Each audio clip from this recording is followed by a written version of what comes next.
Listen, listen, listen. Welcome to Monday Night Toy Ramblings, where I will give you probably 3 hours of my time. And yes, I am here today. Last week I did pull an audible. If you guys don't know what an audible is, because you guys don't watch football, that is where at the last minute you make a decision to change the play. And I decided to change the play only just due to the fact that not so much that there wasn't so much to talk about as there really isn't, but you guys have seen the daily grind, the live grind that I've been on. Last week was very intense, from Punk's Pit to Ed Schumacher on Sunday to doing the Circle of Jerks on Tuesday. I knew I was going to be on talking about stuff, and there's a lot of things behind the scenes that you guys don't see. And I'm just going to be 100% honest. I was spent, and just needed to take the day off. And let's just say, I think I've called into work in 24 years. I think I've called in actually being sick less than 5 times.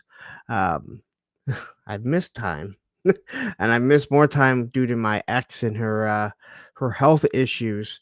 And I believe Matthew may be able to correct me. I think this was only the second time in almost 3 years of, uh, I guess, calling in sick or playing hooky, I guess is how you want to say it. However you want to put it. Anyway, I am here. We're kind of going to go with the same topic, although Hasbro kind of ruined that because I think they listened to a lot of the YouTubers, a lot of the fans, the people on social media about what was going on. But we're going to get into that, and we're going to get into a lot of other things of other companies that may be blaming certain political, I say political parties, tariffs and things, and why they may be going under. But anyway, I hope everyone had a wonderful weekend. I had a very eventful weekend, I guess you could say. We went to Motor City Comic Con on Saturday. I did drop a video, Olivia and I did, of everything that we picked up. We had an absolute blast. It's a lot of fun going to these. I actually have a whole walkthrough. I did a lot of videos that I have to figure out how I'm going to cut. I kind of want to give everyone an idea of just how big Motor City Comic Con is. Again, I've mentioned it before. It is so much bigger than Joe Fest, which is something we all can kind of, not all of us, but many of us can relate to. And it's a different type of convention. Joe Fest is clearly a heavy. It's heavily on action figures, and obviously Joe, where Motor City Comic Con has actors and actresses and wrestlers, artist alley, and then toy vendors, and different things like that, which again, it makes it completely different, a different environment and everything. So I got to figure out how I'm going to do that walkthrough. I got to figure out when I'm going to do it. Probably this weekend, when I may have a little bit of time. Although, if I am correct, I believe this weekend the Lilo and Stitch movie comes out, which I have to go see with Olivia and the family. And I believe the new Mission Impossible also comes out. And I don't care if anyone tells me it's not any good. I'm probably gonna go see it, but I have a 3-day weekend, so actually, sounds more like fun than anything. To go see two movies. I don't think I've seen two big blockbuster movies in a weekend, and wow, an absolute long time. I don't really do that too often anymore. Do that, but anyway. Thank you guys all for joining me. And again, I do apologize for the people that were waiting for me. Uh, I did send out last week. I did send out on the community tab uh, a message saying that I was going to be taking it off. I didn't look in the chat, and then I saw later Tony in one of our chats saying, "Yeah, everyone was kind of waiting for you," and it didn't even dawn on me that unfortunately that community tab it doesn't always go out right away. So anyway. Let's get right into this. Let's say hi to the chat. There's 36 people watching right now. Please hit that like button if you haven't already. But let's say hi to everyone that has been waiting. because I know you guys have them. We have Stanley Eberhardt saying, do we think the coastal leather boxes are already in the States? They have to July, right? That's when San Diego Comic-Con is. My guess is probably not. There hasn't been much shipped. They were probably waiting just as much. Those are something they can probably prioritize along with whatever other San Diego Comic-Con exclusives Hasbro's planning on having, which will probably be something with Marvel, something with Star Wars. So, and I asked about some stuff, and I can't get any updates, but they did say, I was told that the Hasbro team loves June and G.I. Joe dates. I'll just say that. Same time Toys is here. We have Roll Keeper. We have Johnny Reno. We have Mendoza. We have my first moderator, and that is Matthew Matson. And what does he start off with? But the we have SCS dog jumping here. Did I say Roll Keeper? I'll say Roll Keeper anyway if I didn't. We have Tony's Figs. We have MTC. Whew, GI Bro, who has the best guns in the business. I'm just gonna say it. I'm not gonna be able to compete this Joe. I was hoping to have aspirations, but somehow I got stuck doing YouTube rather than actually working out like I wanted to. U.S. Combat Dojo. We have Snow Wolf. David R has joined us. Jay Astro. Whew.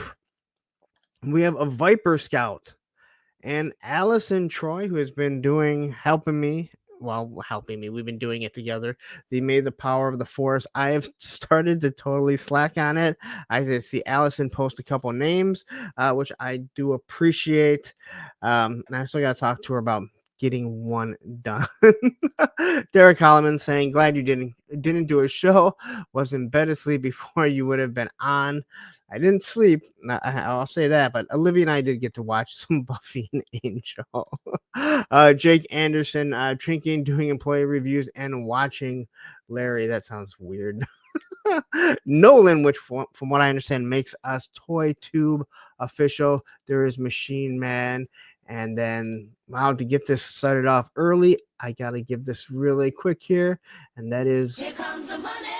Here we go. Money talk. Here comes the money. Trust the Screamer with the $10 super chat saying, sorry, I've been scarce. Life has been lifting. But I do have a dial almost ready for you, bro. Oh, thank you very much.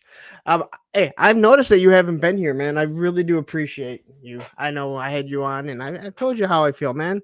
I like having you, and I've seen you in some of the other chats when I get to jump in other chats. So great to have you here, and thank you for the super chat. All right. Whew.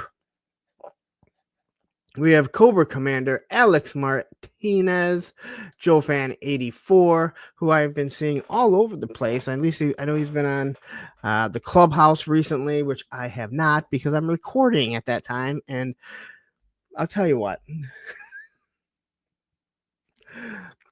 I've been on the Clubhouse basically because I have been recording Mobland with Alex Vale for our other show. For our other channel, the TV Terminal. Please go over there, subscribe. We just went over 100. I think we got 107 subscribers right now. We're going to be doing our first movie breakdown this Wednesday for Friday. Go watch the latest episode of Mobland. Just go to the end if you don't really want to watch it. Tell me if you can see where I start to doze off, because there were times I'm pretty sure that I completely I was so tired. I don't know how he did it, because he had like 2 different things that he did with his kids and his family. I was spent. I'm pretty sure there was a couple times I dozed completely off for about a half second or a second. But go tell me if you can actually see that. We have Clint Jorgensen jumping in here. Stanley Albert says, I built up a lot of sick time at school over the years. I'm really sick. Both January snow days. I'm taking sick days for Joe Fest. Hey, ours are use them or lose them. We have Action Figs, my other moderator, who thank you for changing to the proper account, not the Toilet Network. I'm not gonna lie, it's weird to see. I don't like seeing it. I understand why you did it, and I actually think it's a good idea for you to change that for your channel. But it's weird when I see you in here and then you don't realize it. Turk Murphy Toy Solutions has joined us. Whew. I think that might be everything, everyone. Let's see here. We have Quip jumping in here already. Great to have you here. We have Mr. Wonderful Monday Night Ramblings. That's odd to have you here this early when that other show that is trying to compete with me as some bunch of guys in tights and everything all oiled up is on. And then 3-star draw jumping in here saying, what up, Punk and chat. All right, that is everyone. So please hit that like button if you haven't anyway. All right, so I guess the topic is same topic, but we're gonna be breaking it down a little bit. So there have been some things that have kind of happened, if you haven't noticed. And then it looks like Diamond Select and Gentle Giant are no longer, or will be no longer very soon. This is not in the same way that Super 7 is. It sounds like they are being told at the end of the week that they are done. That is what I read about Diamond Select. I believe Gentle Giant, I think the owner bought both of them. Now, this is actually kind of odd because you have Odd Frog, I do believe, who was using Gentle Giant to back their vehicle. So I'm not sure where they're going to stand if this is all true. But I thought Odd Frog was using Gentle Giant to make their vehicle that they were going to do. Diamond Select, if you don't know, it's a pretty big supplier. I know they do Diamond Select the comic side, but they also do Diamond Select a lot of Marvel stuff. It sounds like it's done, but they are a distributor. They do distribution for a lot of the mom and pop shops. So I'm not sure where this leaves all those places like Sergeant Red's, Nerd Out's another one that has suppliers. It basically, as far as I'm concerned, well, as far as I know, it leaves Entertainment Earth, who isn't who they're not happy with. I'll just say that. They've been trying to find suppliers that are cheaper than Entertainment Earth, and Entertainment Earth's been dealing with their own stuff. So Hasbro doesn't want to deal with them, and nor does Mattel. I can tell you that much right now. I've spoken to John, and he's talked about it before.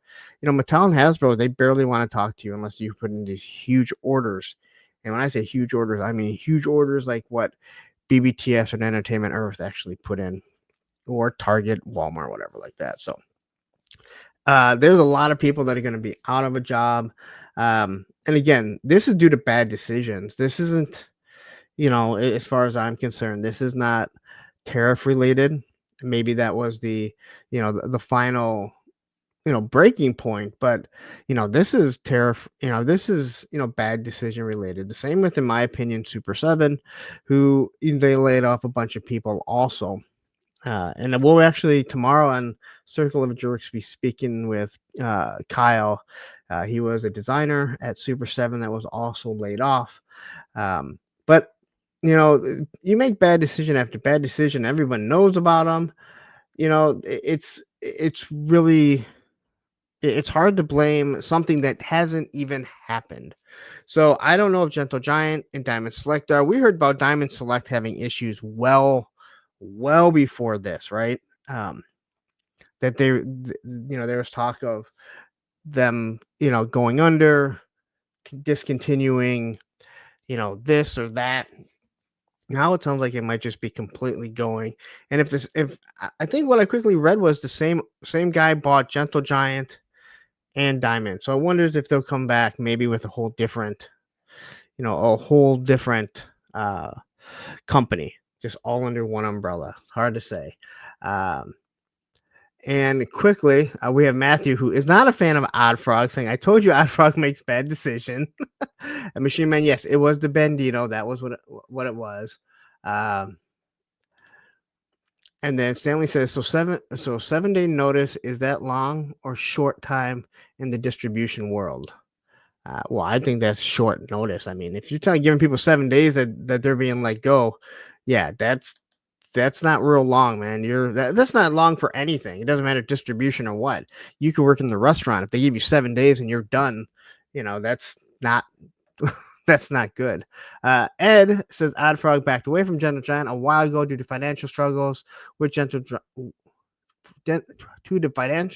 struggles Gentle Giant was showing. So Ed, I believe Ed has talked to them and is actually friends with some of them, so he probably knows a little bit more than anyone else in this chat right now. So we have Rowdy Riles jumping in here saying, "Hey, gang, that could have come off really wrong."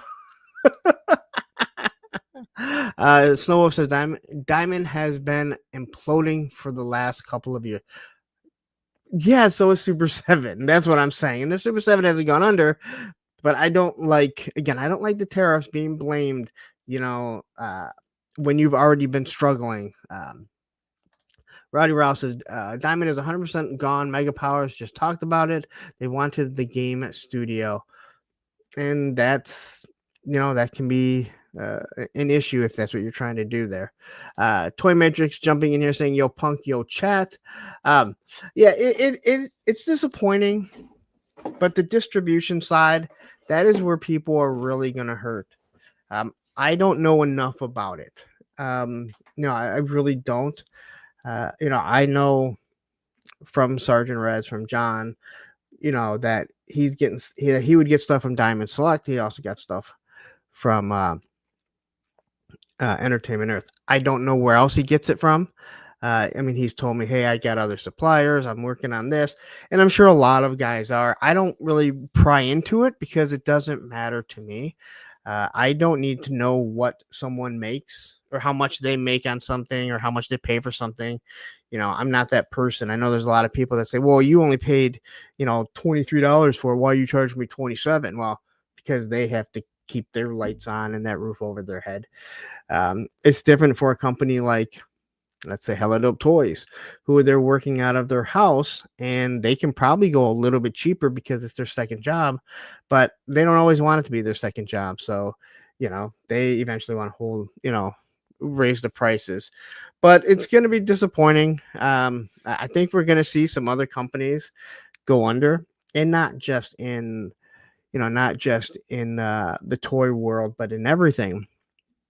But I think what you're going to see is this is a way for people to use this as an excuse. I think Super 7 is going to use this as an excuse. We've heard rumblings about Super 7 for quite some time. We've watched the distribution. We've watched these figures go down to $11. I mean, BBTS just did they have a 20% sale on so many of the Ultimates right now. It's absolutely crazy. So you can't blame stuff. And Super 7, they lay people off. This is how bad Super 7 looks. They lay people off, and then within a week do a 24% and up to 20%, 24% off for 24 years. That makes you look really bad. Putting an 8% tariff charge on everything that's already in stock makes you look really bad. The fact that companies aren't ordering as much because your quality has, I can't say it's gone down, but it's been bad for quite some time. It's bad, and we all know that. I think they took a $25 million, $25 million investment a couple years ago, and that company's not getting their money. We heard last year that Brian Flynn was out. He denies it. We still see him as the head. He doesn't go on nearly as much as he used to, and he'll probably be at Joe Fest as he was the year before. So it's going to be very interesting to see what happens with Super 7. And again, I'm going to have Kyle on. Well, we're going to have Kyle on, and I have made sure that I can ask questions. I'm not going to grill anyone. I'm not going to be rude about anything, but I do believe that there are some questions that do need to be asked. So I'm not going to hound on someone. I've said, hey, you know what? There's a couple questions I think I want to ask. And some of them have, one of them has to do with something that he actually put out in his story. And, so I'll talk about it. We'll talk about it tomorrow. And if he doesn't want to answer them, he doesn't want to answer them. He's a designer. And that is why they reached out to get him on he just lost his job, but they want to talk to him about other things like that. But I made it clear. I said, hey, these are some of the questions I think we need to ask. If he's not okay with it, these are some of the questions I want to ask or around that I'll be asking. And if he's not okay with it, then that's fine. And you guys still want to have him on, I will step away from the show that day because I don't want to be. Again, I'm not going to hound someone. I don't want to be the assholes like we see so many other people. They hound and hound and hound. I watch it in sports radio. But I also don't want someone to look and go, you know what? You just sat there and threw the softball questions. You never asked anything. That's not going to be me. So, but we'll talk about that a little bit more tomorrow. Whew. All right. Victor has jumped in here saying Super 7 equals Old Yeller. That is how it feels, man. Like, in all honesty, like that, that company is just dying a slow death. And, again, if Brian Flynn is still in charge, he's not helping them. He hasn't been helping them. All right. Maybe his vision worked 20 years ago, but it doesn't seem to be working anymore. And again, if someone invests that much money into it, they want a refund. Like they want money back from it. So, we have Liquid Identity jumping here. 7-inch figures that don't articulate or shit are better off made as statues. Yes and no. Okay, we see that with again. I'll continue to say it. Like you can look at Mythic Legions or Four Horsemen. Look at their Mythic Legions line, right? Nobody really complains because it's done so wonderfully. But you are correct. There's no reason. And again, I don't know what it takes to put into making those figures. I don't know what the production cost is. But when I look at a smaller company like the Four Horsemen Studios, and they have figures that have roughly the same articulation, but everything on them is top notch, that makes you go, you know what? You got a couple issues here. You can be producing good figures. War Chest Full of Toys is here. Justice Screamer says, I was really looking forward to the Hobgoblin, though. Yeah, it's gonna be it's gonna suck for anyone that wanted stuff. Rowdy Row says, I'm very glad I never purchased Super 7 even at Ross. You know what? They make some unique stuff that people want. I'm one of them, to be 100% honest with you. The O-ring stuff for G.I. Joe. And it's disappointing that the quality is what it is. And I talked about this before, and people, they argue with me. They argue with me about the O-ring figures, saying, but it's supposed to be a continuation of a Real American Hero. Well, guess what? The Real American Hero, they would have eventually put in, articulated wrists. All their neck joints were the ball joint where they can look down, right? All the other O-ring companies are doing it much smaller than Super 7, and they're doing it. Why do they not do that? It's laziness, in my personal opinion. And it's someone at the top saying, no, we don't want to do that. Don't do that. Again, it all costs money, right? So, Krusty O'Crow jumping in here. Soul Brother number 1, not number 2 or number 3, because there aren't any. All right. So, quickly, I'm going to try and go over what I got in the past 2 weeks and what I have coming this week. So, you guys saw Motor City Comic Con. We're going to talk about that in a second. But in the past 2 weeks, if you are looking at the classic reviews that I've been doing, I dropped Ripcord, Roadblock, Skyhawk, Storm Shadow, which I really thought was going to do better considering he is Storm Shadow, Copperhead, and the Water Moccasin. I got 3 of the Heavy Armory toys. I don't have them. I got 1 Sailor, 1 2 CBs, and then 1 of the Navy SEALs. Now, they did a deck crew, and they went up. I was on the site because I was sitting here ready to record with Adam, and I was waiting for it, and I never saw it go up. And he said they sold out in an hour, but I'm like, I never even saw them go up. I really want the deck crew, probably more than anything.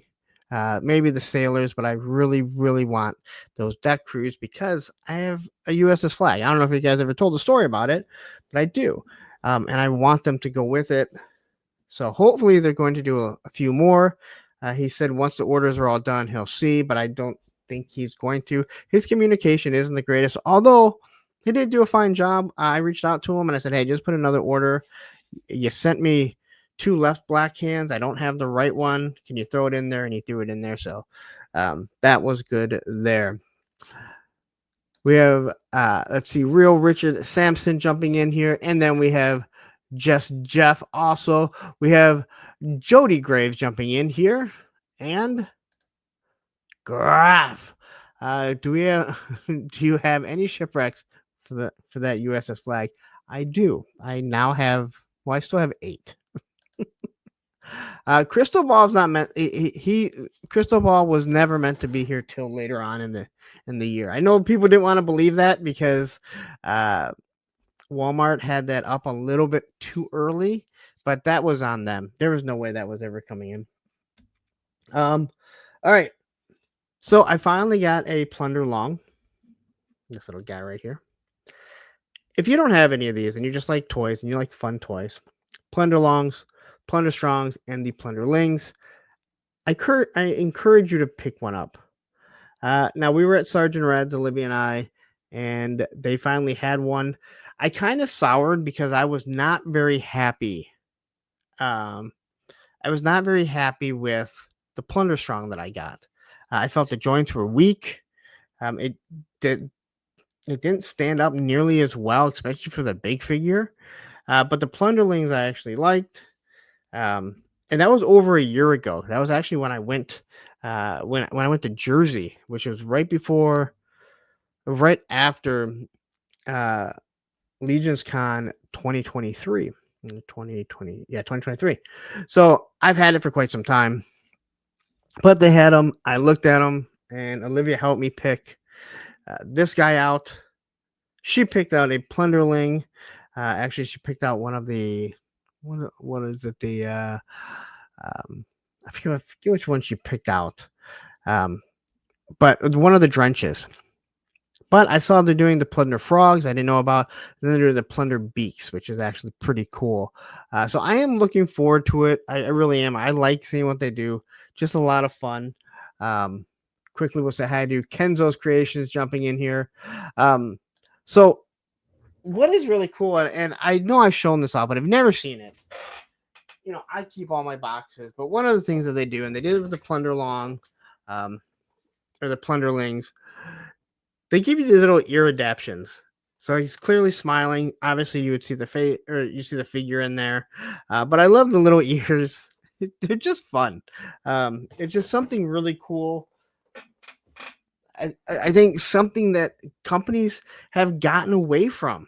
You know, they get away from doing stuff that's fun, and well, it sucks. You know, because that's what we're supposed to be doing, right? Just having fun. And I totally missed this guy. I saw him actually. Skunk Work Studios. Thank you for jumping in. I love seeing you in here. Check out his channel. He does some amazing work. And he's one of those guys that, like, if he told you to watch his channel, you're going to, because he comes off as a very intimidating guy, but he also seems like this big lovable guy. Sorry if I'm ruining anything there for you.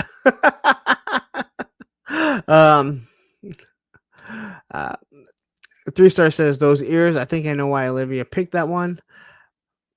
Why is that? They all have ears. She picked some. She picked the Drench, um, and she didn't realize it till I kind of showed her, and then she's like, "Oh, that's actually pretty cool." All right. This week, just so you guys know, I have Mutton Junkyard coming out, Cutter, the Whale. That one actually took less time than I thought it was going to. I was actually able to get the Whale done all in one take, which was shocking. I thought it was going to be. There's so much stuff on the Whale.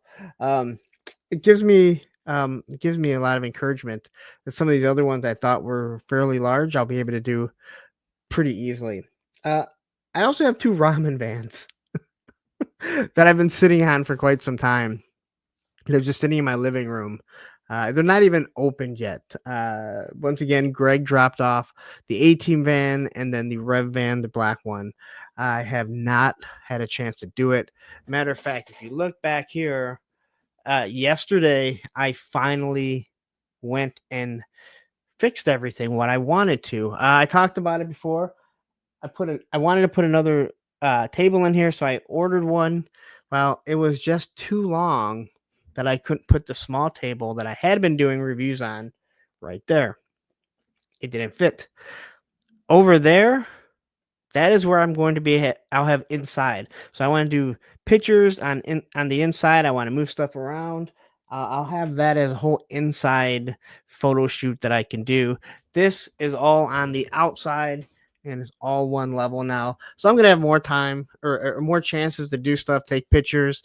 But I also have a better table because if you watch my reviews, you know I keep mentioning how this is a really cheap table.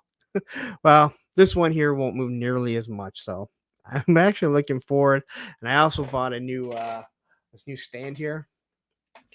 Now I don't have to worry about my chair constantly hitting the tripod or me bouncing the tripod when doing reviews. That was driving me nuts. I'm supposed to have Dr. Mindbender and Rock and Roll tomorrow. I don't even know if I should do the reviews. Everyone's already done them. Everyone's already got them. So is there even really a reason to review them? You know, if you're not first, you're moody, as we all know. Oh, of course I'm going to do them. But I'm looking forward to finally getting some new G.I. Joe classified content up there because it seems like it has been absolutely forever. Seriously, forever. You know, the actual last figure that I purchased was Heavy Duty, which seems like forever ago. And I know a lot of people didn't have it. I did have the Retro Flint, but that was in a weird roundabout way that I got him. So Sean Jones jumping in here. Johnny Reno saying the light up Cobra symbol you score looks great behind you, Lauren. Thank you. I was hoping that it wouldn't be as blurry, but that's how it picks it up. So let's get into my Motor City Comic Con pickups. I don't know if you guys watched the video. Olivia and I had a blast doing it. I really did. And Andrew was wonderful in the background, taking the video, making sure we were in shot, grabbing stuff to help us. He doesn't like being on camera, but he likes to film, and it's a whole nother story. But anyway, so I got that. Those things are just little puck lights, and each of us, all the ones that we got, and they were all for each person. Olivia got a Stitch one. Andrew got the Daredevil. Olivia and I got the Buffy the Vampire Slayer one that goes downstairs. She was so excited to watch Buffy the Vampire Slayer with that on for the first time.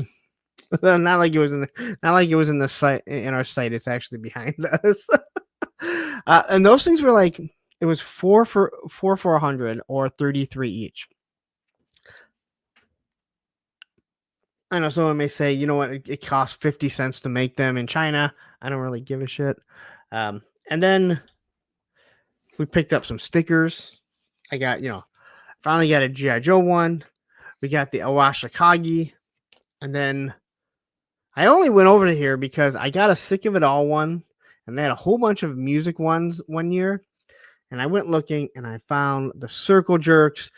You guys know I'm a huge fan of the Circle Jerks, but also tomorrow's show, Circle of Jerks, really all came from this.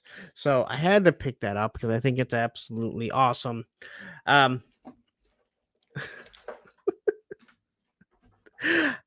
a lot of things I like. I buy a lot of stupid shit, as you guys have seen.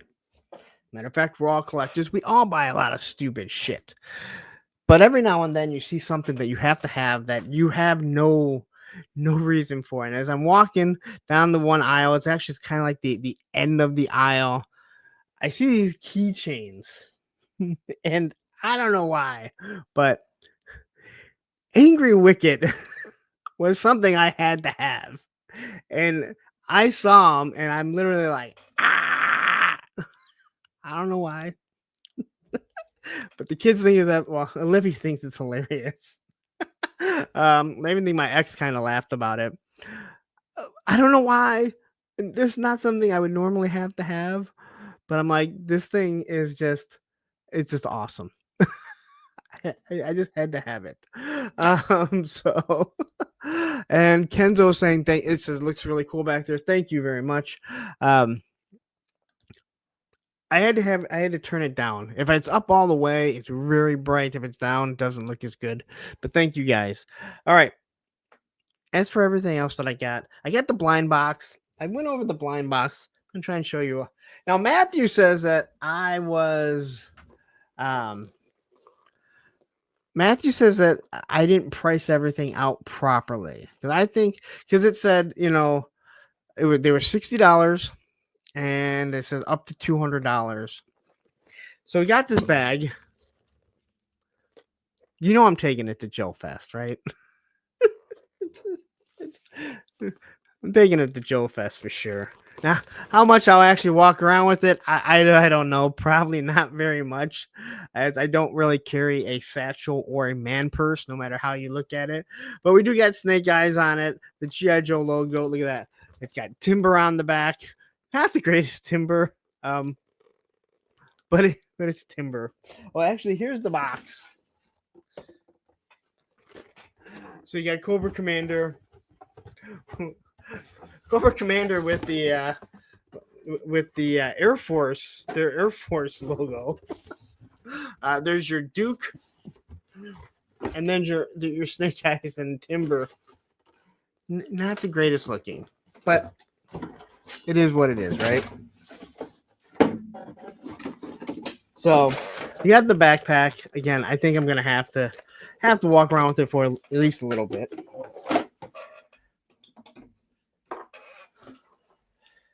The belt. Now, I will be rocking the belt. You probably won't really see it because my shirt will hang over it, but I am definitely rocking the belt. All right. And it's actually a really sturdy belt. It's really, really nice. I wish I had a seatbelt that was like this. And what's really cool about this more than anything is that you think that if it was a belt, they just give you the belt buckle with the logo, but they actually did the whole belt. And it's a long belt. They realize a lot of collectors are probably not in the greatest shape. So quickly, I gotta look at some of these comments here. Graf says, trust what Matthew says. Yes, the Yum Num Angry Wicked.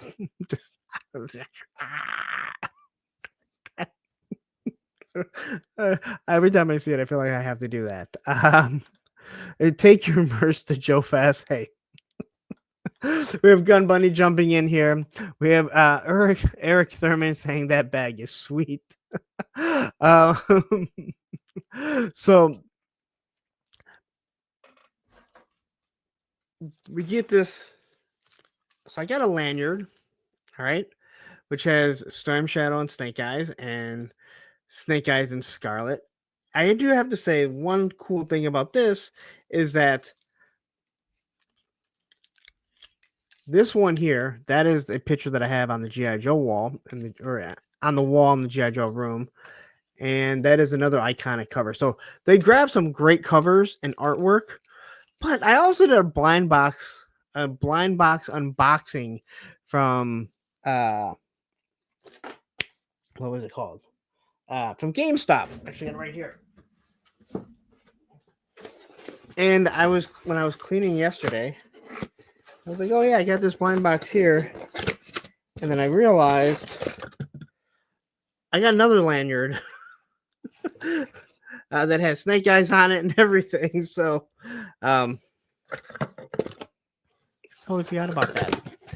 So I have a lot of stuff to be rocking at Joe Fest, and I will bring the Marine cover for all of you people who are actually wondering. I think I said $10 for the lanyard. All right. So I think I think we were right on that. We got the wallet. Joe wallet. I gotta give him credit, okay? I believe that's Falcon. All right. Dress Blues Gung Ho. And then Fast Draw, who I couldn't remember, even though I do have Fast Draw. They do leave it open so you can have your ID and your credit cards. I don't think this will hold enough for what I do. Matthew said I undervalued the wallet because I said $10. Matthew says wallet was more than what you said, and the belt also. What I forget what I said the belt was. I think I said 20 for the belt. Wallet, I think 10. Come on, this thing can't be worth more than 10. Although it's nice and soft and it's fun. All right, it's fun. The whole blind box thing, it was for fun. Olivia had actually been asking for quite some time. And then we get the pin. There we go. I got the Storm Shadow pin. There's 6 different pins. Storm Shadow. And Allison, it has glitter on it. Not a lot. I was really worried it does say glitter. I will definitely have this on my lanyard. Just like the trading pins when you go to Disney World and Universal. I will definitely have this on it. And maybe even the Angry Wicked.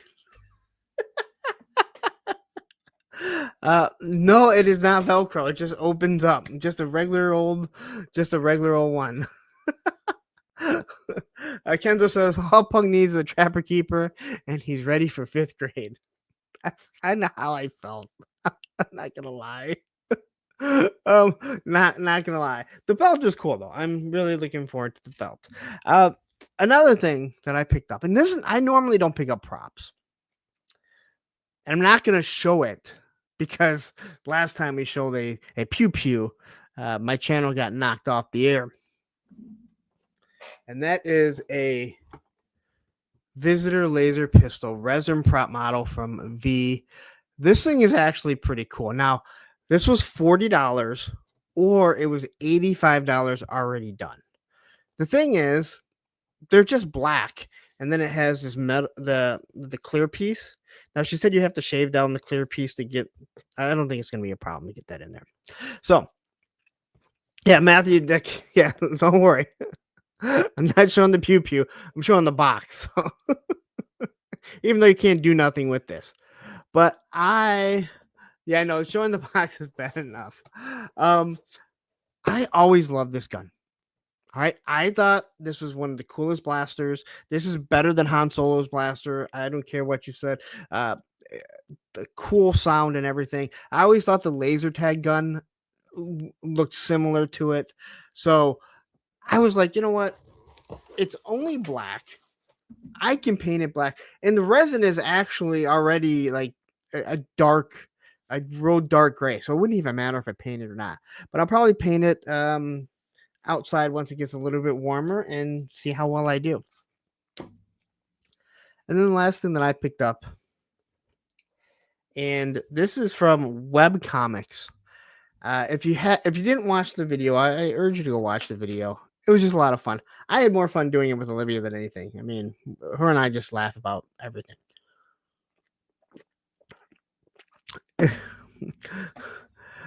Graph. Yeah, let's see what's in the box. Pew, pew, pew. Yeah, well, that happened once and I got knocked off the air.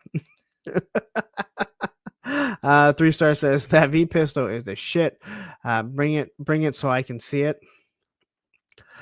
Should I bring it with all my grenades? All right, so this was one thing I had to think about. I normally don't. It's weird because I see something $60. I'm like, am I really willing to spend $60 on it? Yet, here comes Snake Eyes with a fucking bear, and I'm like, tell me how much it is. Snake armor. I don't even like snake armor. You tell me how much it is. So this guy here, he does paintings. He's like, because when you said it was $60, I thought it was I thought it was a little pricey, but after I talked to him and he was like, you know what?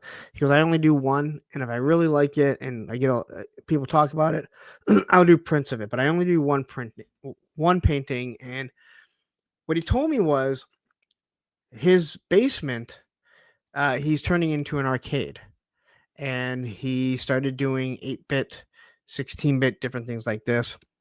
Paintings, but he said this G.I. Joe video game from the Super Nintendo, something his kids, he has 2 12-year-old sons, which I'm assuming are twins, they really bonded over and they loved it. So he did this painting, and after thinking about it more and more, I'm like, $60 for a one-time deal, and it is the G.I. Joe. Why is it so hard to get these things? The G.I. Joe Super Nintendo game, and it's on a nice canvas, as you can see here. So again, if anyone ever has it, if he decides to print them, they're all going to be prints, and I have the original. There's somewhere I can find for it, I'm sure. I still have room on my wall, but I just thought this was really cool. It was something very unique, something I normally don't get. But as I walked around, and the more that I thought about it, I was like, you know what? That is something I'd actually like to have.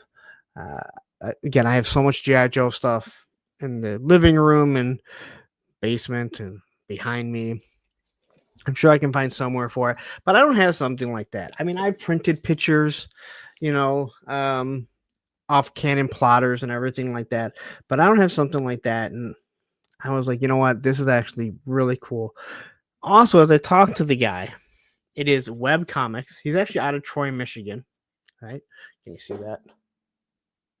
And he has a whole comic. He has a comic line, and the whole comic line is about fart jokes.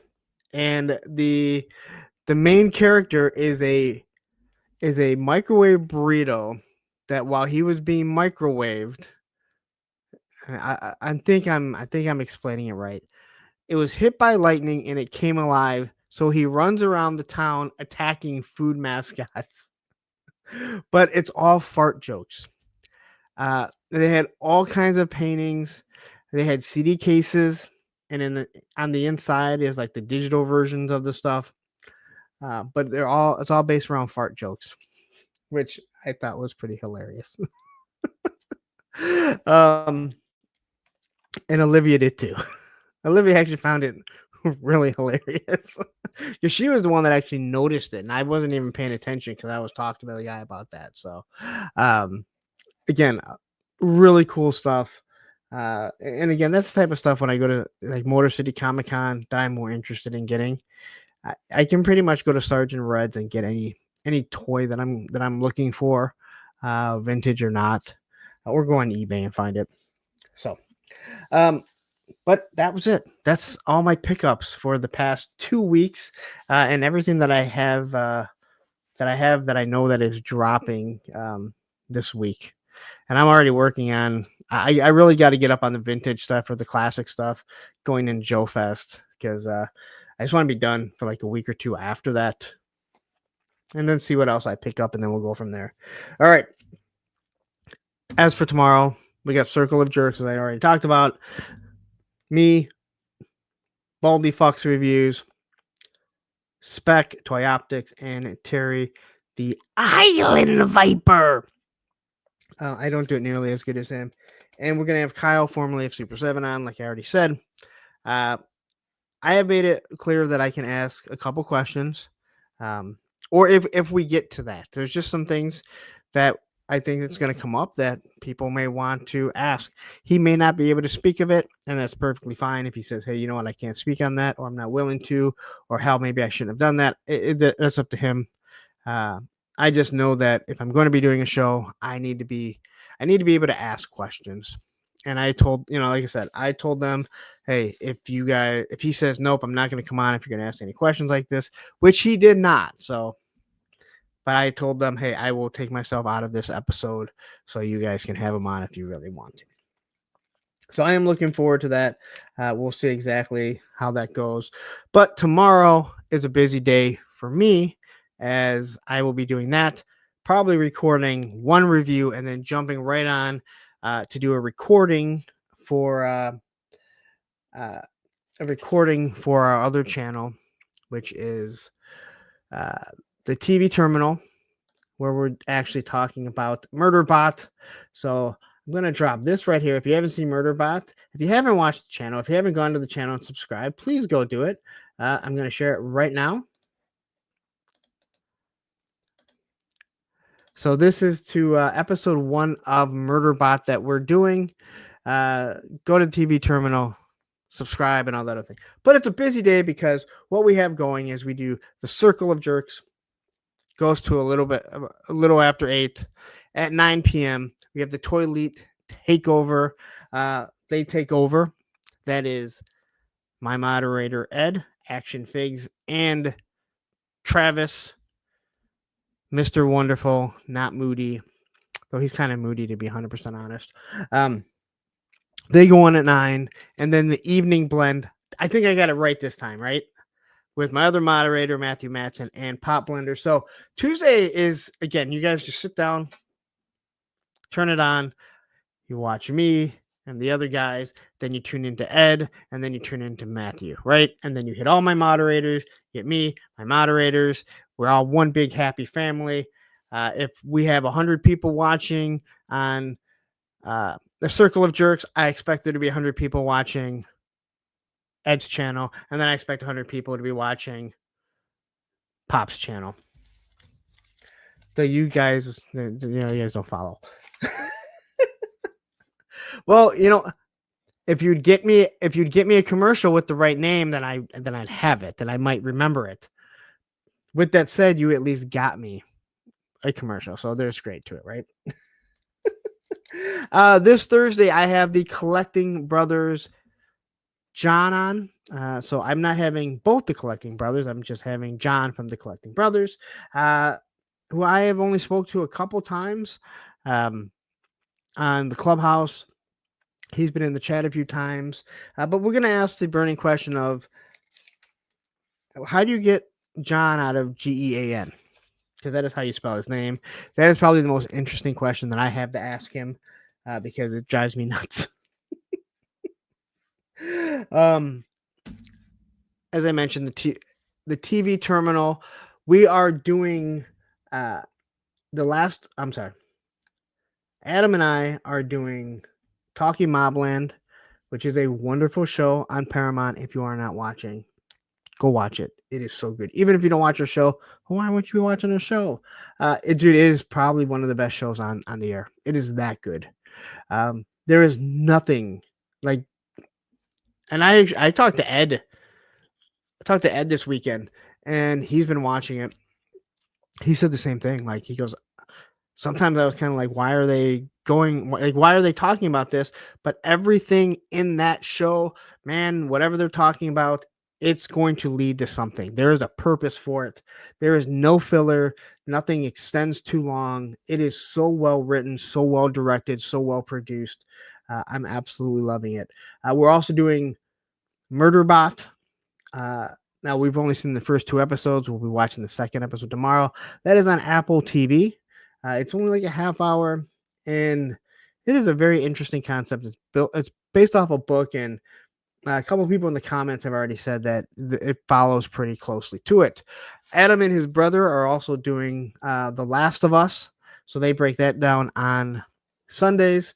So we got a lot of stuff going, but this Wednesday, him and I will be watching and then doing our breakdown of the Fountain of Youth, which is the an Apple TV movie with John Krasinski and Natalie Portman and a whole bunch of other people. I don't know, but Natalie Portman and John Krasinski. It looks kind of like a national treasure. I wanted to say Indiana Jones, but it seems more like a national treasure than anything else. But that is on Apple TV, and this will be the first movie that we're going to do. So it's the first movie breakdown. He said is actually movie breakdowns go a little bit quicker, which is shocking to be honest. So I am looking forward to that. Other than the fact that I'm constantly sitting in this chair doing something. All right. I want to say thank you quickly again because I missed last week. Thank you to Plastic Battles for 2 weeks ago. What a wonderful episode. This guy is a wonderful photographer. He does go Instagram live on Thursdays, so I don't really get to see him too often, to be 100% honest, because I'm doing a live. But if you're not following Plastic Battles, you need to. I really missed out not meeting him when he was at PowerCon, and I was there too. Go check that out. Want to say thank you to Just Jeff, who was on last week. A very emotional episode, I guess you could say. Jeff has a lot to talk about.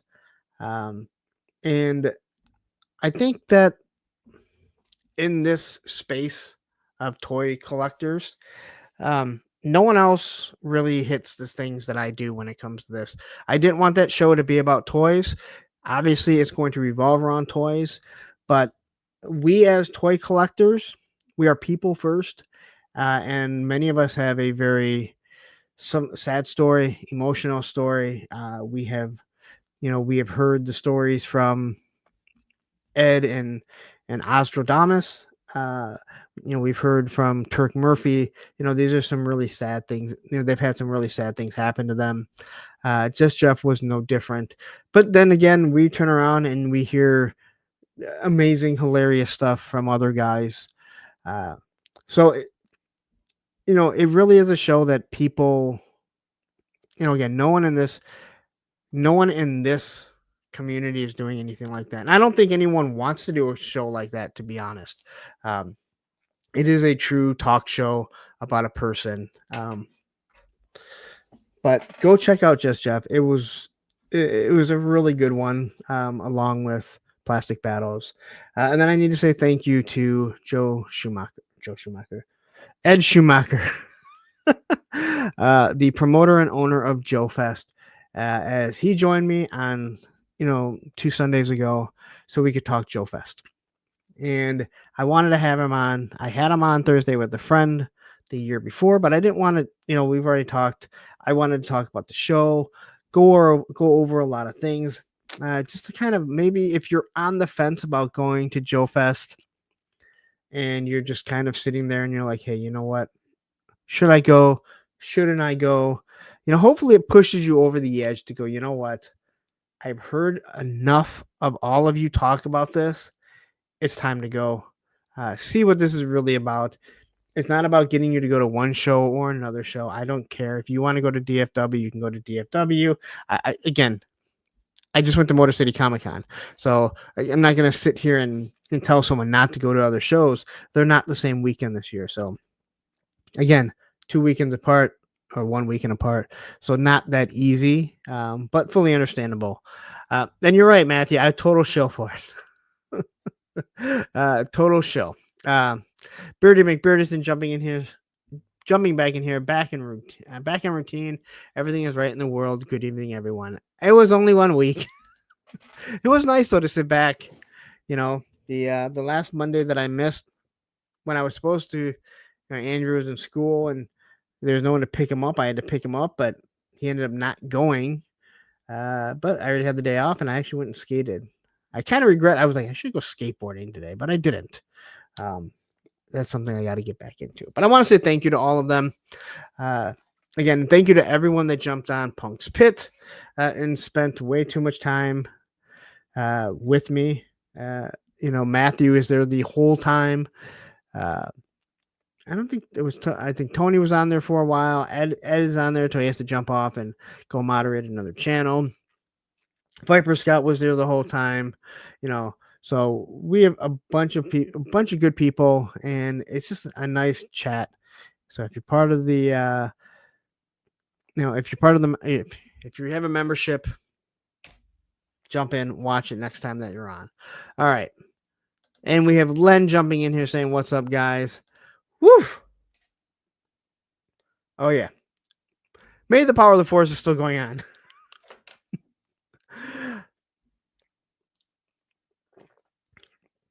I have completely slacked, and much of it has to do with not only how busy I've been, but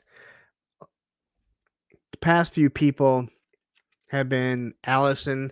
She kind of scheduled them, and I'm not I didn't have their stuff. So I think Allison posted it. Tomorrow we have Toy Habits. He is dropping a video, so be on the lookout for it. I'm going to try and get them all up there on the Facebook group page, May the Power of the Force. So hopefully, again, I want everyone to get up there. I want everyone to see it because I appreciate everyone that's helped us do this. It has been a hell of a grind, that is for sure. So anyway. Whew. And now on to our sponsors. As you guys always know, we have the sponsorship of Entertainment Earth. Kind of a sponsorship, not really. Amazon. And then Hella Dope Toys, where you use my code APWT. It's actually kind of funny. Jay Gonzo jumps in and says, "What's up, everyone? APWT."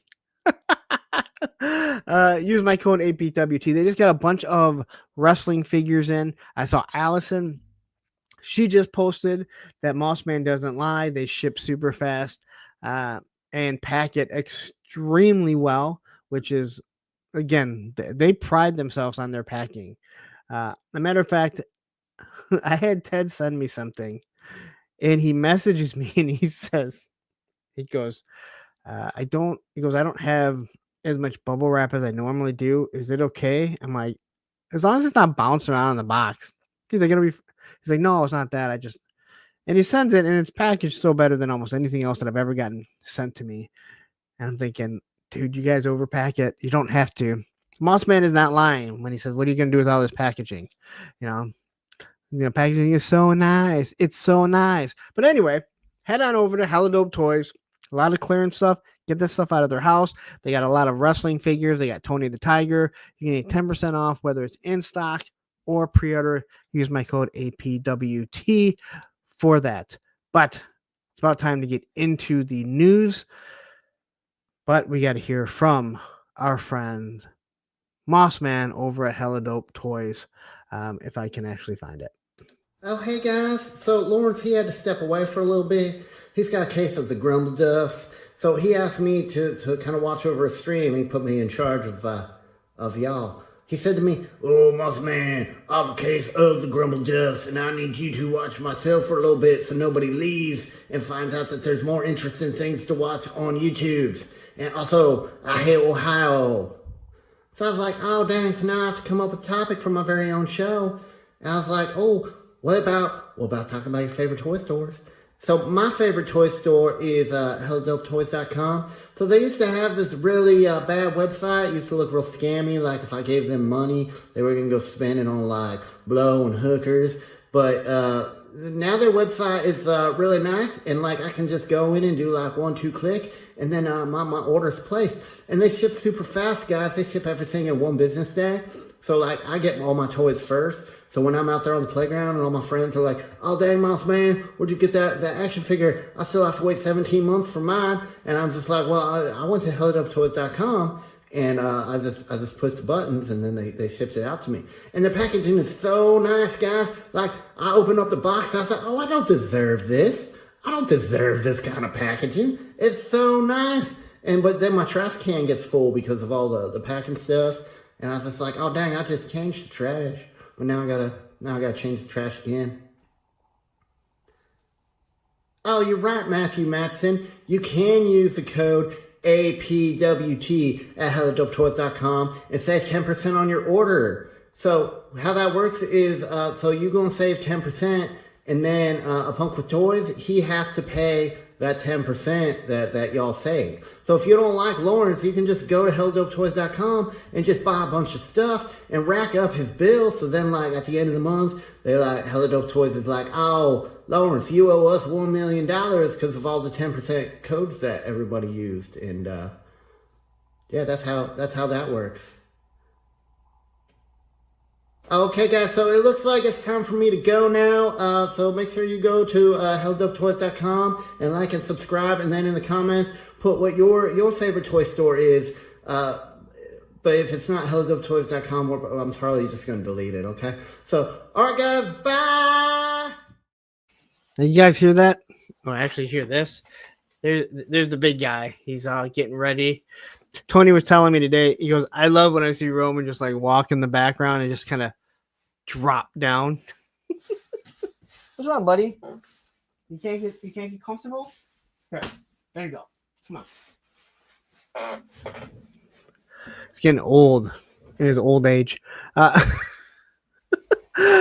Quickly here, I gotta say,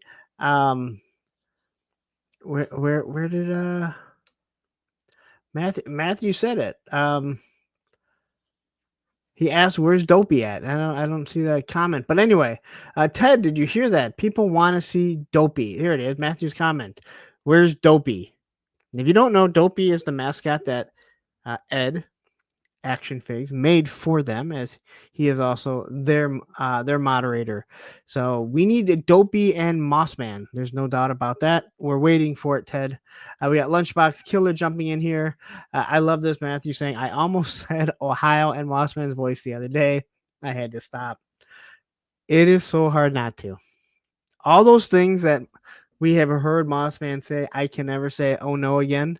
Oh no. I correct my daughter. Olivia, that's not how you say it. Yeah, Ohio. You gotta love it, man. You gotta absolutely love it. And again, I'm going to reiterate for all the people that are not familiar with Hella Dope Toys, Mossman is not my thing. I asked them if they could do a commercial for me using Mossman, and then I said, could I have exclusive rights to be the only one with Mossman? Mossman was their own creation long before them and I had a relationship. There's three videos. Ed, you can correct me if I'm wrong. I think 3 videos. The Adventures of Skeletor, actually, where Mossman was just a bit player. Kind of, Mossman is pretty much like the Fonz, right? The Fonz was not supposed to be a main character in Happy Days, and then he became the main character, and that's Mossman. Skeletor is now like a backdrop to his own thing. And then here comes Tony's Fig saying Mossman sucks. Once again, Tony is completely wrong. Why don't you go and work on some of your big giant pinned McFarlane figures. And here comes Baldy Fucks Review saying we need more Mossman. Do it for Tony. Hey, I've asked Baldy. When we get it, I will let you know. I will send it over to you once we get what we need for. We got multiple shows now. I got multiple shows, so I gotta have multiple things for multiple things. Multiple shows, right? Anyway, I'm gonna try and clear up my desk a little bit. I know this is fascinating as you guys are watching me going, good Lord, you're just all over the place. And that is right. Yes. 3 Adventures of Skeletor videos. And I'm wondering if no one's found it because they look up Mossman. Because I think we all forget that they're the Adventures of Skeletor, not Mossman. But Mossman, he is the breakout hit, right? He is the Fonzarelli of the of Hella Dope Toys. And maybe Dopey can replace him. But I do believe that I should have exclusive rights also to Dopey as he first made an appearance in mine, and also, well, I guess if Ed wants to have Dopey, but I don't mind sharing Mossman with with the Toy Elite takeover, as I guess I'm part of the Toy Elite to begin with, because we're all one big happy family. Till we're not. Anyway, there is some toy news, so let's talk about it. And we got McFarlane here, and this is gonna probably disappoint some of you guys as we get into McFarlane here, but this did pop up here, and I saw it pretty much because of my friend Baldy. I believe it was Baldy, the Target exclusive of what Superman, Machine Man. I don't know what the hell he is. Cyborg Superman. I gotta say, these colors really work. Soft goods, black cape, the Target red, and obviously the robot. I think this looks really, really good. There is no doubt about that. Again, those pins are huge. Um, but why is he going to stop now? I mean, it's the end of the line. There's no reason to add into it. So, if you are looking for this is going to be a Target exclusive, the gold label. It might be hard to get. It might not be hard to get, as well. We know how the McFarlane stuff is at Target. But this is kind of what we're going to be getting after next year. So I will still be covering. McFarlane. There's just not going to be any DC multiverse, which is going to be disappointing because I like getting a Batman once a week. But we have this Doom the Dark Ages Elite Edition. Now, I wasn't really paying attention, but I do believe this has a hefty price point of either $50 or $60, which I watch people go ape shit over. It is funny the things that people go ape shit over when it comes to the price of action figures. But man, do they. With all that said, I do think this looks awesome, and I don't follow Doom at all. All right. But if it's $50 and it's a basic McFarlane figure, I can see why people would be upset about it, considering they're still running at under $25. He does have this soft, good, furry cape, which is pretty cool. He doesn't have pinned elbows, as he has single jointed elbows. Now, maybe that's because of how big and muscular he is. But I think this is actually kind of crazy. Tony says the Armored Hal Jordan glow in the dark big time, especially his chest logo. Okay, I'm not really sure why. Graf says Maximum Doom Slayer demands a maximum price. 50 is too low. We have Grizzlehorn jumping in here saying great game. Don't know about the fig. Again, I don't know anything about Doom. I know my son just got the new Doom game. I think it's Doom. And then we have Daredevil Dave. I mean, Triple D's Dungeon. Ladies and gentlemen, the devil is in the house. So I think this figure looks really good. This is something I wouldn't mind having just in the background. But if it's $50 or $60, it's not something that I'm going to spend my money on. My son actually does have a Doom figure. So you can see his shield. He's got his gun. I like the furry cape. That's actually pretty cool. The paint on it looks really good. And the whole design is nice. But if you're definitely looking at something that is single jointed for that price, I hope the paint is done in the vein of, Mythic Legions. But the one thing you can already tell is that you don't have the same, you don't have the same amount of accessories. Now, looking at this here, it does look like it has a nice wash all over him. So that helmet does look like it's pretty beat up, which is, I think, what it's supposed to. Same with the shoulder pauldrons. I hate shoulder pauldrons, though they are but they do make sense on some things. But looking at this, I mean, the paint looks. I mean, it looks like it's got some nice paint apps to it. It is a hell of a beefy figure, but it is hard to justify something like this when Todd is, pricing some, stuff at such a cheap price. So here we go. Take a look at it here. This is going to be the best articulation you're going to get. Now, that is where you really come into problems. Mythic Legions, it is one of my biggest gripes about them. I know Articulated Ninja had done a whole video about it. And how poor the articulation is. And once again, I'll say it, that's not what they're meant for. But if all your figures carry swords, you do want them to eventually be able to hold both sword, hold the sword with both hands, especially some of the giant swords they have. So, but this is your elite edition, the Doom the Dark Ages. If you're interested in it, you can look for it. The mace looks like it actually has a real chain, or as chain as it can be. It even looks like maybe there's a chain here. Hopefully it's like a real chain. Again, for that price, you want to have the best of, the best of everything. I don't know what this is. I mean, I know it's a skull right there. When I saw it, it kind of reminded me of the last Superman movie, where they swim down to the bottom of the lake and grab the skulls, and that's what it reminded me of. That was the vibe that I got. So, but there he is, Elite Legend. I'm the Elite Legend, Elite Edition, Doom the Dark Ages. But the furry cape is actually pretty cool.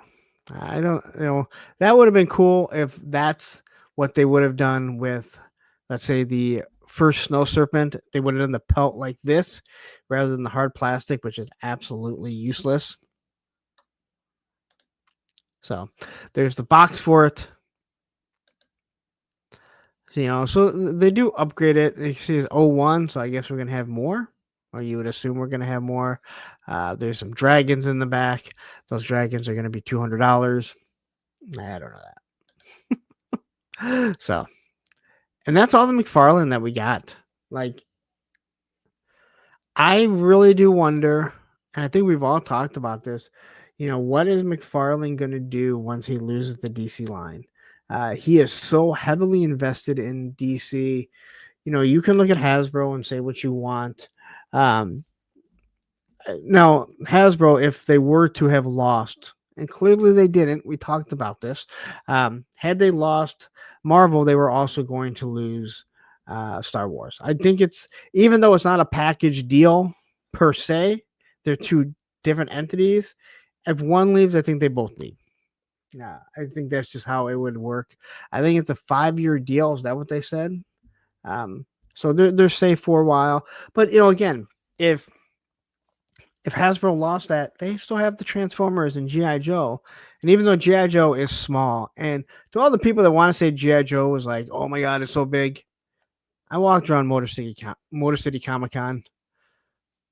There was so little G.I. Joe there, but so much Star Wars and so much Marvel and so much DC.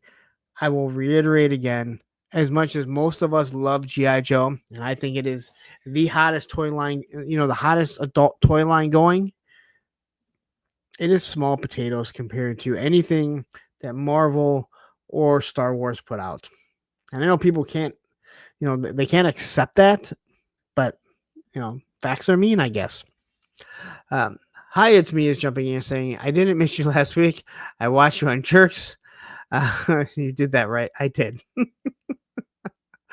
Yes, I did. We got 78 votes right now, but only 51 likes. Again, doesn't make sense with 56 people missed me. 56% of people missed me.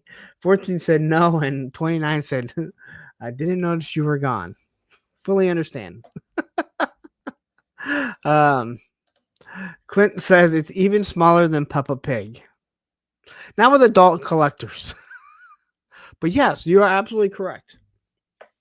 again, if you went back to the 80s, G.I. Joe was one of the biggest toy lines, compared to anyone. Barbie, Master of the Universe, Star Wars, Transformers. It's not now. As much as we may want it to be, it is small. Adult collectors, maybe. Todd C jumping in. Transformers is bigger overseas, but there's a big domestic following. Yes, because you know what? I will reiterate what I have said before. How hard is it to sell to a kid, hey, do you want this car? The car is also a fucking robot. Yes. Right? Like, it's not a hard sell. There's a reason why Transformers are always going to be around. Because you're going to sell a robot that turns into a car or turns into a plane or turns into a dinosaur, right? Like, it's genius. It's genius. But yeah, no, and you're right. Transformers, again. And what's funny is that the majority of the people in here, in any of the communities that we're in or anything, we've very rarely talk about Transformers. Yet there is such a huge population of Transformers fans out there in their own communities. But they don't seem to be in the action figure community. Now, and I'm not saying there's no one, because someone's going to jump in and go like, I like Transformers. Yeah, I know, I get it. Just like Jeff will jump in and say, I collect Ghostbusters or Ghostbusters action figures, and I like Ghostbusters. Yeah, I know, but Ghostbuster fans aren't toy collectors. Jason Steele jumping in here saying, howdy. Hi, it's me. Says the gap between it's almost a robot and yes. Or the gasp between it's also a robot and yeah, dude, it's just, again, like, it's not a hard sell at all. It's not a hard sell at all. And again, I'm not even trying to say that as something negative at all. I'm not trying to say that's something negative. Tati says Ken is the only other guy I know, but we try and avoid knowing Ken, right? He's like that dirty Canadian friend that we have that we all like, but we all try and act like we don't know him.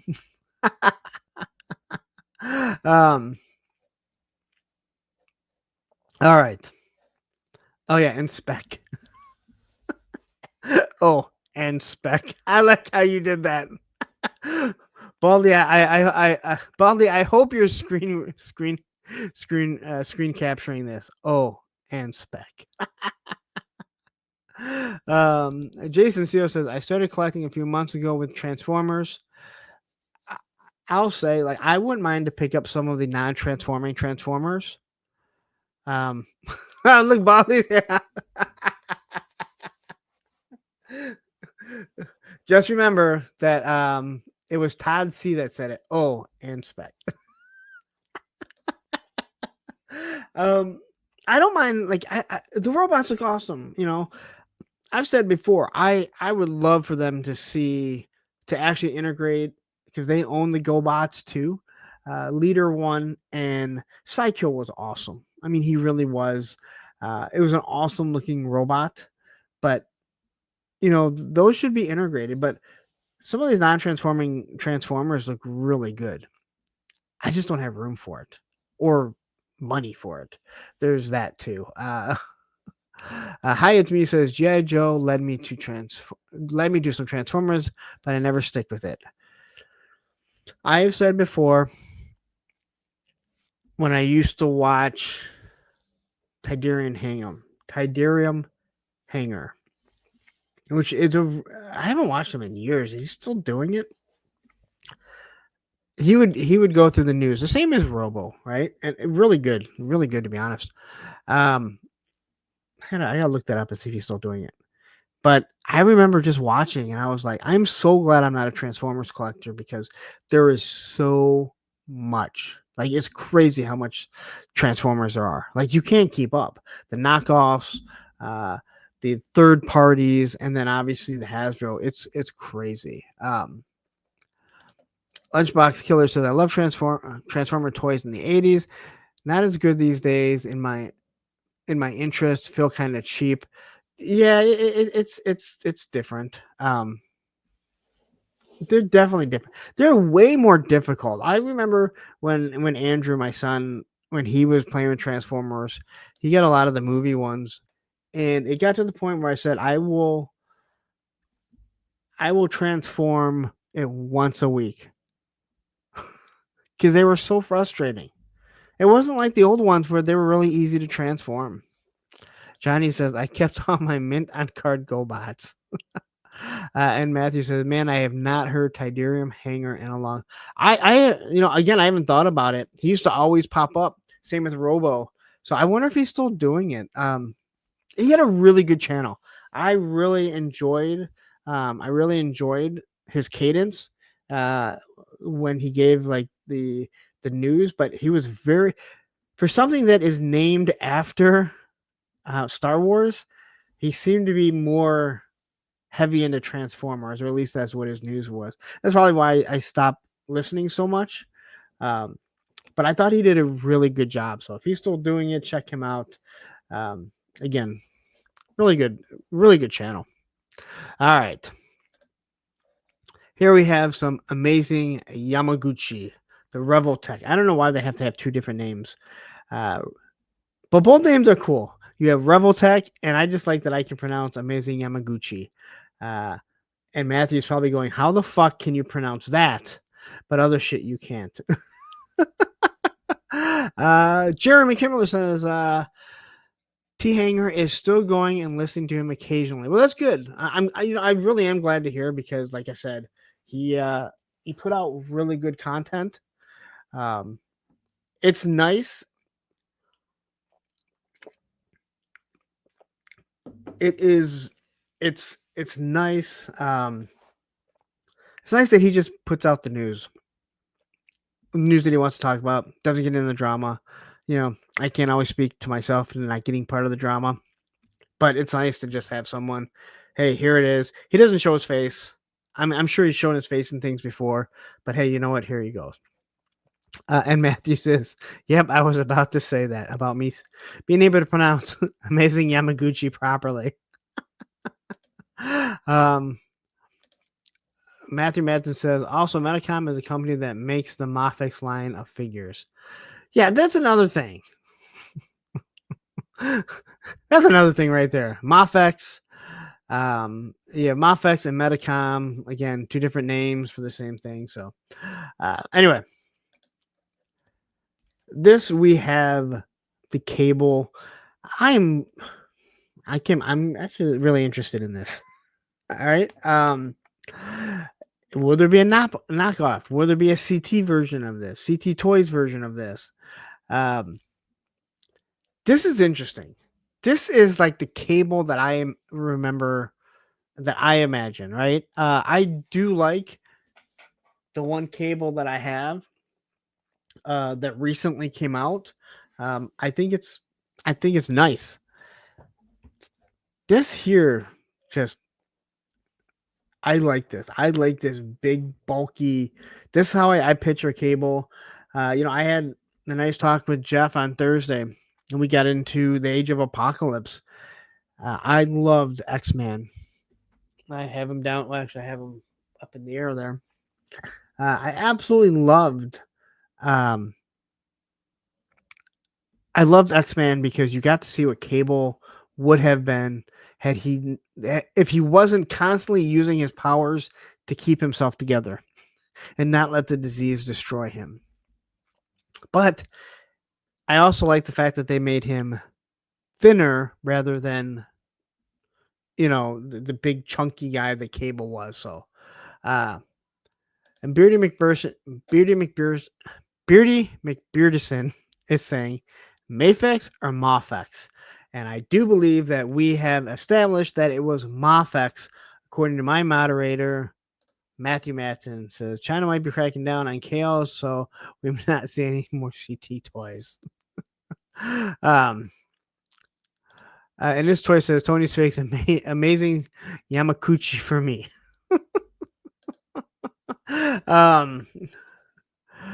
But yeah, this thing is really cool.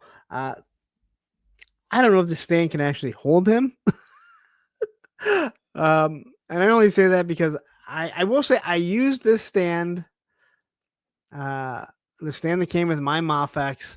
I did use it for my Maximum Spider-Man because it has the ball cupping uh, option, which is awesome. I gotta say that Mofex ball cupping action to hold the figure in the air, genius. I don't know why everyone doesn't do that.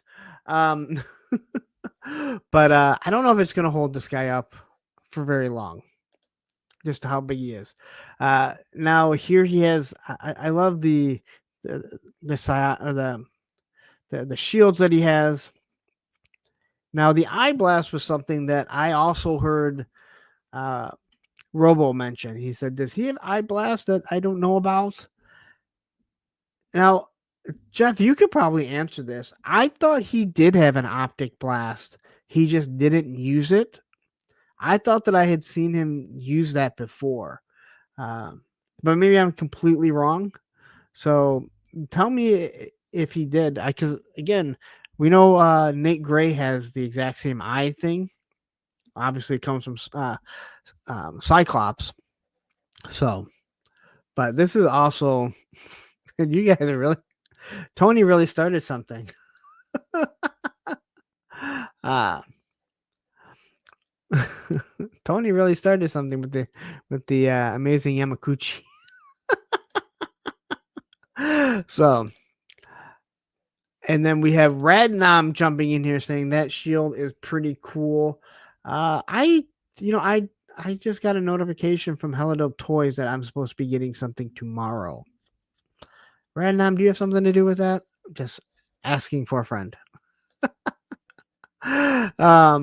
But yeah, I think this is awesome. I like the shield, dude. I think the shield looks cool. I love I just think the show I think the shield is awesome. I love the way that it's made.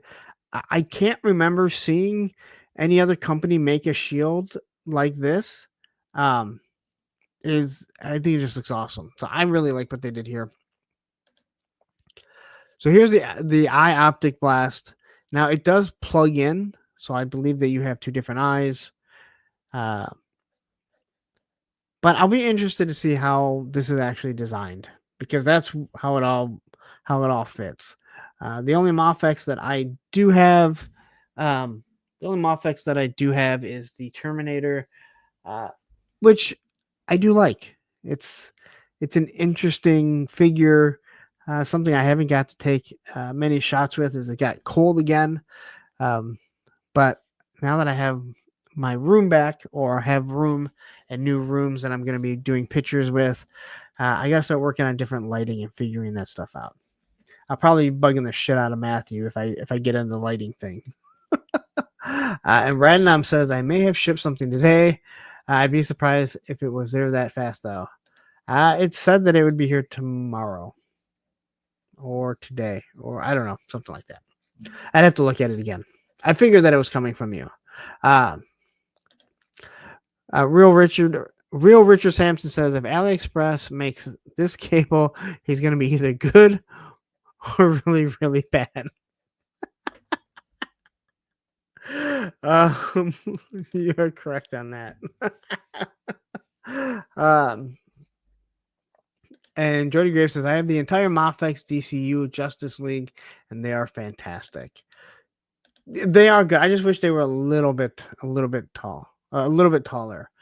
Todd C says he has telekinesis that's nerfed by the techno-organic virus and telepathy.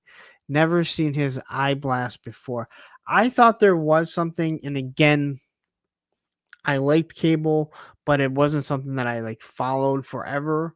But I thought he could use it. There's a lot of things that he can do that he just doesn't do, right? Um, because it would affect the virus that's ripping through his body. But anyway, I know Robo said he couldn't remember either. So this is another thing that Robo kind of pointed out that This is the knife that goes into the gun. And he's like, this is the most cable thing that I've ever seen. And I think that actually is pretty cool, especially considering they made sure the hand can actually fire it properly. So, but here's everything that he's going to come with. You have the eye that's just always kind of glowing. You got the optic blast. I have a feeling from what most people are saying, they're probably not going to use the optic blast too much. He has his big giant sword. He has the small sword or knife that goes into the gun. That'd be interesting to see how that's actually supposed to fire. And then he has all these guns. Like, this thing's actually pretty damn cool. I'm not gonna lie, this thing's actually pretty damn cool. Ted Knight says needs more pouches.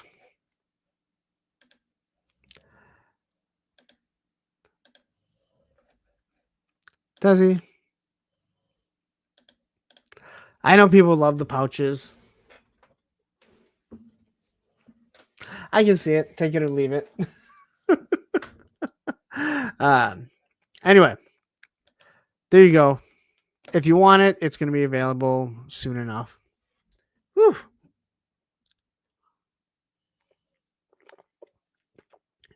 But I do like it. But I know Tony and I were talking today, and I started making fun of him about his Justice League, because understand this. Tony's like, I only buy the G.I. Joes that I want. And then Tony was like, hey, you know what? I want my Justice League of America, and I just want the 7. I want Superman, Batman, Wonder Woman, The Flash, Green Lantern, Martian Manhunter, right? Is that all of them? And Aquaman. And I said, and how many Green Lanterns do you have now? Because he was talking about getting he was talking about getting Aquaman's villain. And I'm like, yeah, remember when you were just gonna get the main 7? Yeah, you're done fucked up. And he said the same thing that he goes, man, I was going in there and seeing all these G.I. Joes and not having any. I'm like, that's how I got into Motu Origins. I kept walking by them and I kept telling Olivia, if I ever see He-Man, Skeletor, Battle Cat, and Panther all in the same aisle, all together at the same store, I'll buy it. And then that led me down to, the Origins. And now the Origins are almost all gone. But I don't regret at all. And then we have Yojo Jerk jumping here saying, hey, PWT, great to have you here, Jerk. And again, if you haven't checked out his Thursday with a Friend, please go do. He was another one that said, hey, we started a little late because he does a show. He does 2 shows opposite mine. I'm waiting for him to start his Tuesday show. We'll just have to keep bringing on. Gaines as a substitute, and then they can't do another show against mine. But he was another guy that was like, hey, I would probably do like an hour and a half, and I think we did over 3 hours. And again, if you're new to Thursday with a Friend, man, we sit down, we start talking, and it just runs, man. People don't even realize it. I do 4 hours at times, and everyone's just kind of like, dude, I could keep going. I'm like, I know I could too, but I have to work in the morning. So, and we have Talib jumping in here. I think I'm saying it right. Talib 1980. Talib, I think, works fine. Jumping in, hey guys, he will also be a guest on Thursday with a Friend in July, I think. Yes, July. I have almost all of July. Actually, I have all of July locked. I have all of July asked. I'm waiting for one confirmation, and then we will. Then I can say that I have all of July locked down. But enough about July and Thursday with a Friend. And like Baldy saying that Thursday with a Friend with Jerk was solid. Baldy, don't call yourself a jerk. It was a really good one with you. All right, Hayo Toys, because I missed a little because I didn't do last week. We got Michonne. And once again, here we come. I know we've talked about this. I know Matthew and I have definitely discussed this, but Haya, sometimes you just nail the face sculpts. And Haya, sometimes you nail a face sculpt. I think this looks awesome. Like this Michonne looks really, really good. It is exactly what you want. Now these Haya, again, you can go watch Shark Eye's review on Universal Soldier, and to say he was none too pleased about it would be the understatement.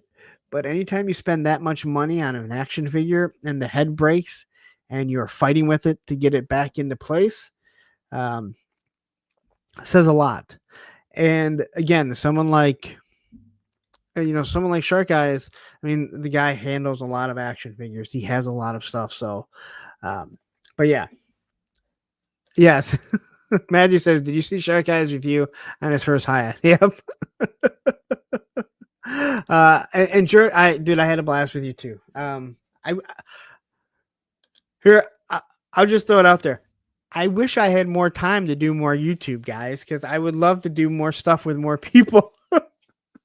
I know you guys are going, for the love of God, all you do is sit in that chair. I know, but when I'm not sitting in this chair, I'm sitting in my little transit, driving all over the place. So, and then Jamie Garcia jumping in here, and Jerk, you're one of the people that made me want to get. See, you said all three Haya Rambos are great. So I was all in on the Rambos till it was brought up on this channel that he does not look like Sylvester Stallone, but he looks like Al Pacino. And then the Al Pacino jokes started, and in the talking like Sylvester Stallone, and then I couldn't stop seeing Al Pacino, so I just let it go. But anyway, I think this figure, again, I think they did a great job here. And I look at some of them and I'm just like, what the hell, dude? Like, seriously, what the hell? You look at the Star Trek ones and you just don't get it. You look at the G.I. Joe 4-inch figures, and I understand it is a different scale. The heads are a little bit smaller, but they shouldn't be as bad as they are. But this looks really good. So if you just want a Michonne character, and I think this can fit in with anything, right? This could easily go in with your classified ninjas. This could easily go in. She could be fighting Wolverine. If you watch some adult channels, you could actually have her with a blonde and another guy. I'm just saying that video might be out there, and yes, it is. But yeah, all in all, this is a wonderful looking figure. I have not watched anything with this. I was so excited for the Rick Grimes movies, and then it just took so long and so long. And I don't, did they even come out? Because I honestly have not watched. And I watched The Walking Dead to the end. I started questioning certain things, but I needed to see it through the end. And I haven't watched any of the spin-offs since it ended. I watched the spin-offs that were going on while they were happening. So, but here's everything that you're going to get. A couple of extra hands to stand. You get her katana along with her sheath, her spear, and a walkie-talkie, so she can communicate with Roadblock. But all in all, a wonderful looking figure. Oh, this is. Oh, you know what? I thought this was a 6-inch figure. It's a 4-inch figure. So again, 4-inch figure with a great head sculpt. Go figure. I thought there was a 6-inch figure for some reason. Yeah, look, I was wrong. Okay, so I'm going to pull this up really quick here. Let's get this thing full size here. Her sword looks huge. Must be an amazing coochie cutter. So that is one of the biggest issues with almost all of the 4-inch figures from Haya. And you go look at the G.I. Joe figures, especially like Snake Eyes and Storm Shadow, and their swords, their guns, they are so out of scale. They look like they are in scale with 6-inch figures. I don't understand it. Like I don't know who's designing these that's going, yes, that's to scale. It makes no sense. But I actually didn't think the sword the handle looks really big. Yeah, now I can't not see it. Joy says that hilt is half the length of the whole sword. Yeah, and this is what they do. You'll see later on when we get to G.I. Joe, they do the same thing. So, but you're not wrong. You are not wrong at all. But that is what they do.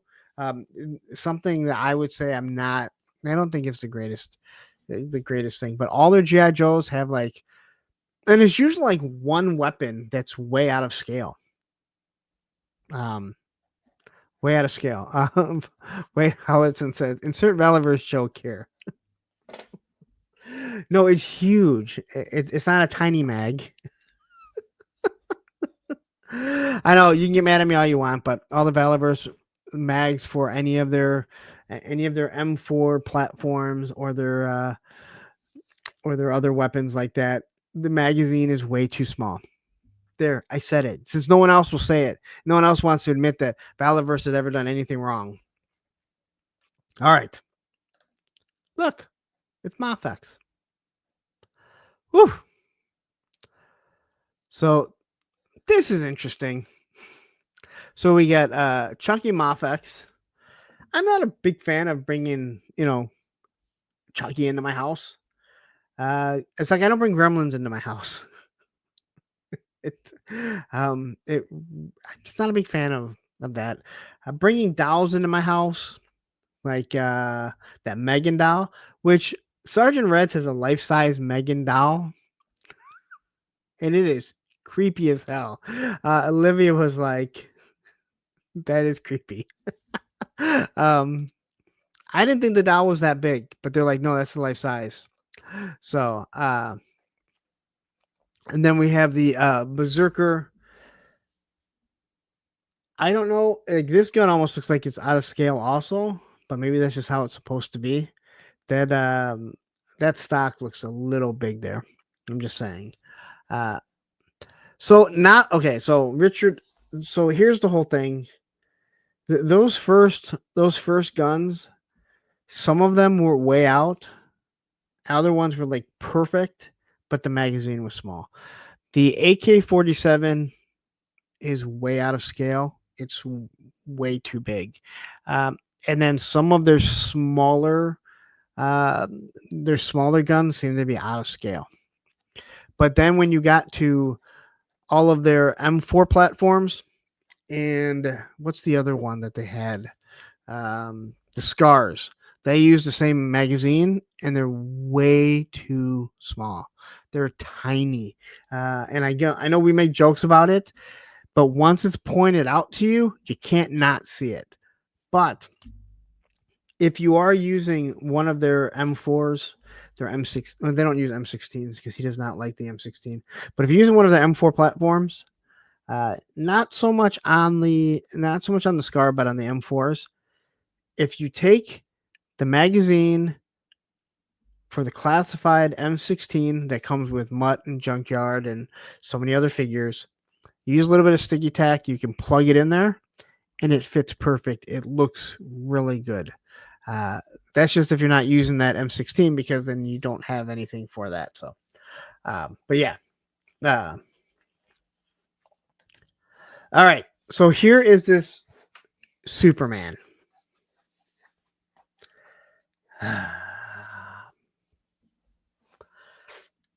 I'm sure there's people that like this. I can honestly say that I am no fan of this at all whatsoever. But to each their own. If this is what you like, then you like it and you enjoy it. I like the detail here with the explosion, but just not a big fan of it at all. So, Cobra Commander says, now I can't unsee that huge stock. Sorry. Jake Anderson said, I thought Valorverse guns looked small. Some do, some don't. I don't think they look small. I think a lot of them are spot on. I think the M4s, the M4 that came with blowback. Yeah, the M4 that came with blowback with the suppressor is really good. I think that they nailed it other than the magazine. The AK-47 is way too big. And so where did I see? Wade Hollison here says the gold AK-47 from Valor is currently being held by Call of Duty. Spawn looks perfect. And I actually have one of the AKs. The gold one I actually have in Pimp Daddy Destro's hands. But I have the AK actually in the other one that I have is actually on an Animal Warriors of the Kingdom, an AWOC figure, because it fits perfect. Because they're larger and that thing fits there perfect. So,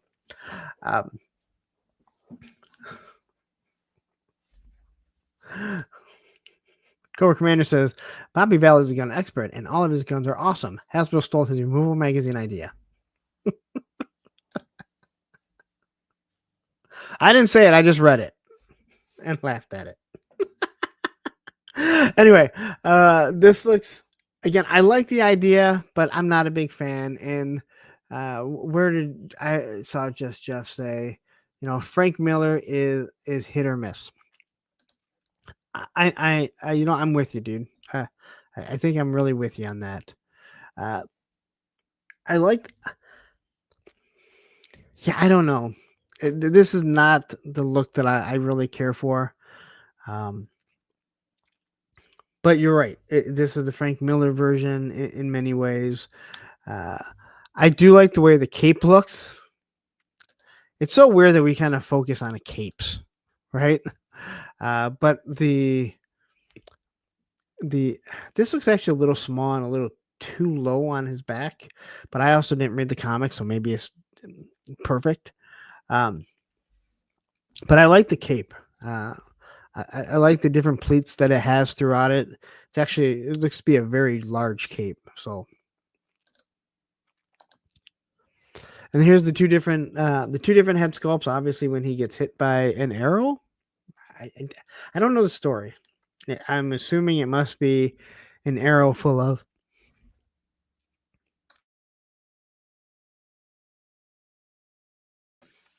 It must be an arrow full of like maybe kryptonite or something. Because I don't know how that would really affect him so much, but it clearly does. Here's a shot of him flying that you're never going to be able to get him into.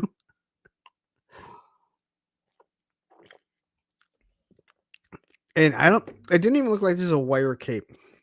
But I do like the way it actually goes into the chest. But yeah.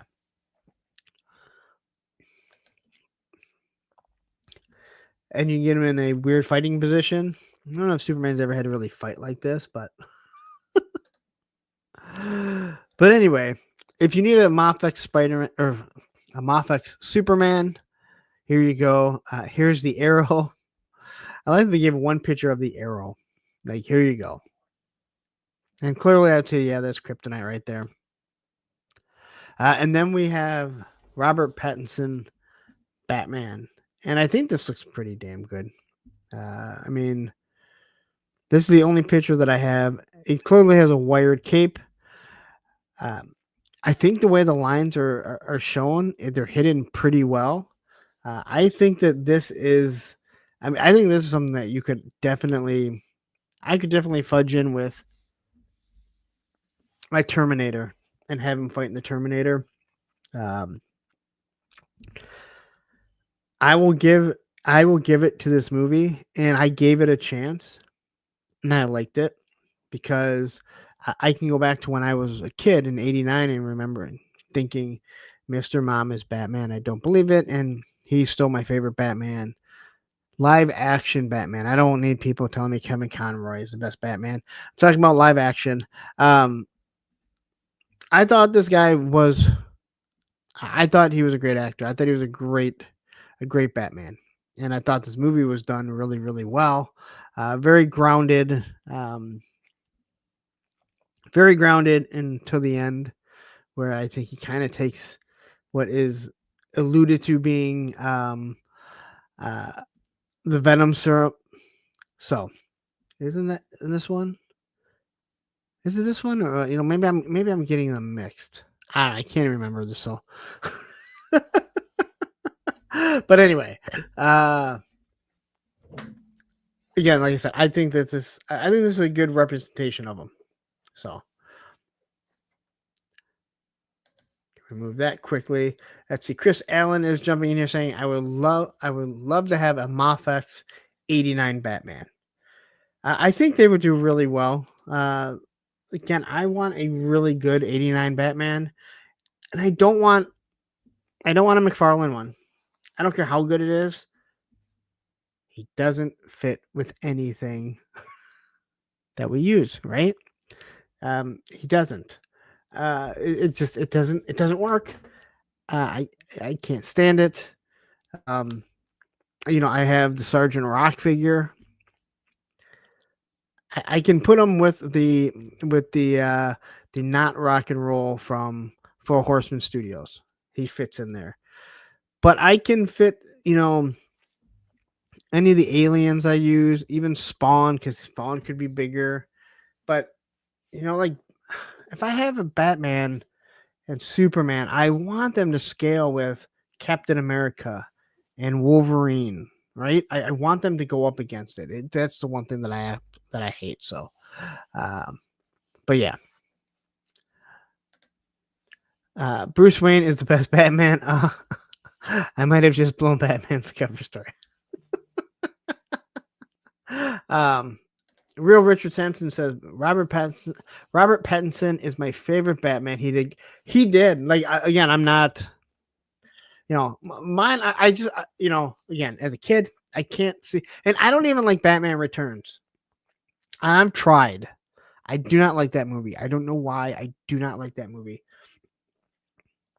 But Michael Keaton will always be the best Batman to me.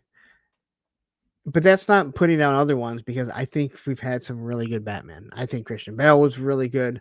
I think most people will admit that Ben Affleck was a great Batman. Unfortunately, he was given really bad scripts. And I don't care which one it is, he was given bad scripts. Although some of the movies they're decent enough to watch again. Kenzo says, does he have a glitter bag so you can convert him into a vampire? I'm not. I've said it before. I actually don't hate the Twilight movies. My ex really liked them, really liked those movies. And I sat down and I watched them, and I didn't hate them. I think changing the lore of what a vampire is was kind of corny, but I enjoyed it. And I'll say it again because most of you, if you've never watched the Twilights, you're never going to, so it doesn't matter. The final scene in the Twilight Saga, the final scene in the Twilight Saga is one of the coolest things because you get what you wanted and then you get what you thought was going to happen. It's actually really cool. But that's just me. I know I'll probably get made fun of. Matthew's going to be like, dude, you've seen the Twilight movies, but you haven't seen Indiana Jones? Again, I was in a relationship for quite some time.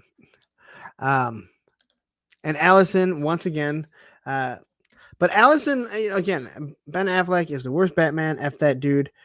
Again, Allison's, I cannot take her I can't take her opinion too strongly on movies, considering she doesn't think that Tom Cruise makes good movies, yet she's never seen any of Tom Cruise's movies.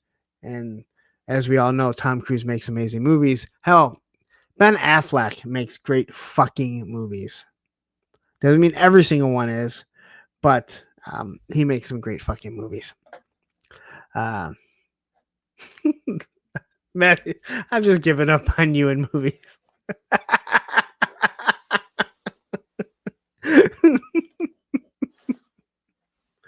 um, you know, I'm not debating whether or not Tom Cruise is a douchebag. I'm not debating that at all. What I will say, though, other than when I say he makes great movies, and Matthew, I think you will agree with me 100% that Tom Cruise makes great movies. Not every movie is great, but he makes great movies. But I do want to say, I usually hear really good things about Tom Cruise. So you can say he's a douchebag because he's a Scientologist, but I actually, everything you normally hear is that he's actually a really good guy. Said you saw Raiders of the Lost Ark? Matthew, which one did I see? Matthew, what Indiana Jones did I see? It was the second one, which was technically the first one, right? Is that how it's? I don't know. Yeah, okay, yeah. He finally did when we made him. Anyway, G.I. Jetman jumping in his Batfleck was an awesome Batman. I agree. And you know what? He was what they wanted him to do.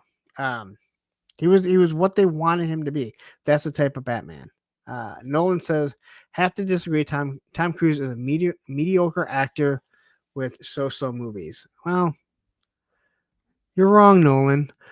You can say he's a mediocre actor, which I disagree with that too. Because he's been nominated for some really good, for some big acting awards. And I'm not talking about like, the Mission Impossibles and stuff like that, but his early movies, man, he was awesome. Like he did, if you don't like A Few Good Men, that's one of those movies that I'll just, if it's on or I see it on Netflix and you don't have it, I'll watch it. Just like Good Will Hunting. Ben Affleck, Tom Cruise. Wade, dude, I love The Last Samurai. I know I've discussed this before and I've said this. I was like, I'm never going to believe that Tom Cruise is a samurai. And I forget what movie we went to see. My buddy and I went to see a movie. And this is when movies were sold out. And the movie was sold out. We didn't want to wait till the next the next showing. I'm like, let's just go see this Last Samurai. It's going to suck. But we're here. And it was awesome. I was blown away by how good it was. And I believe that Tom Cruise was a samurai by the end. So, whew, all right. A little bit of NECA here. And we have the Phantom of the Opera. Now, I believe there was already a Phantom of the Opera figure from NECA, but maybe this one is painted different. I don't know. It's what came up in the solicitation. So here he is. This is very interesting. A nice look on him for sure. I like the red. I think it fits him. I've never seen the Phantom of the Opera. Sorry, guys. I know I may get yelled at for this. But I think this looks good. And NECA is always a hit or miss. They don't have the greatest articulation for most. Sometimes their plastic feels awful. But for the most part, he's a good-looking figure. A nice soft goods cape right here. Kenzo's Creation says, he reminds me of Scott Knightley casting himself as the badass in every movie he makes. and he's like 5'4". And your point is, I'll ask the question: why wouldn't you cast yourself when you are one of the hottest action stars, even at 60 years old? But hey, you guys don't have to like it. This is what I have to say about people who hate Tom Cruise and won't see his movies. You're missing out because maybe you don't like Tom Cruise, so you didn't see Top Gun Maverick. That's on you. Maybe you don't like Tom Cruise, so you didn't see any of the Mission Impossibles. Matthew, I think you'll agree with me. Mission Impossibles, every single one has been at least worth watching, but they got better as they went on. So, but hey, I don't listen. It don't really bother me. It truly doesn't bother me. I just can't believe that we're talking about Tom Cruise and no one has talked about his middle tooth. If you don't know Tom Cruise's middle tooth, look it up. You'll never not see it again.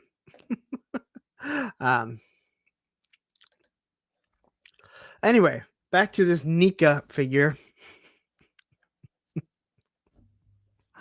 I was asked if you say that on purpose, Baldy. But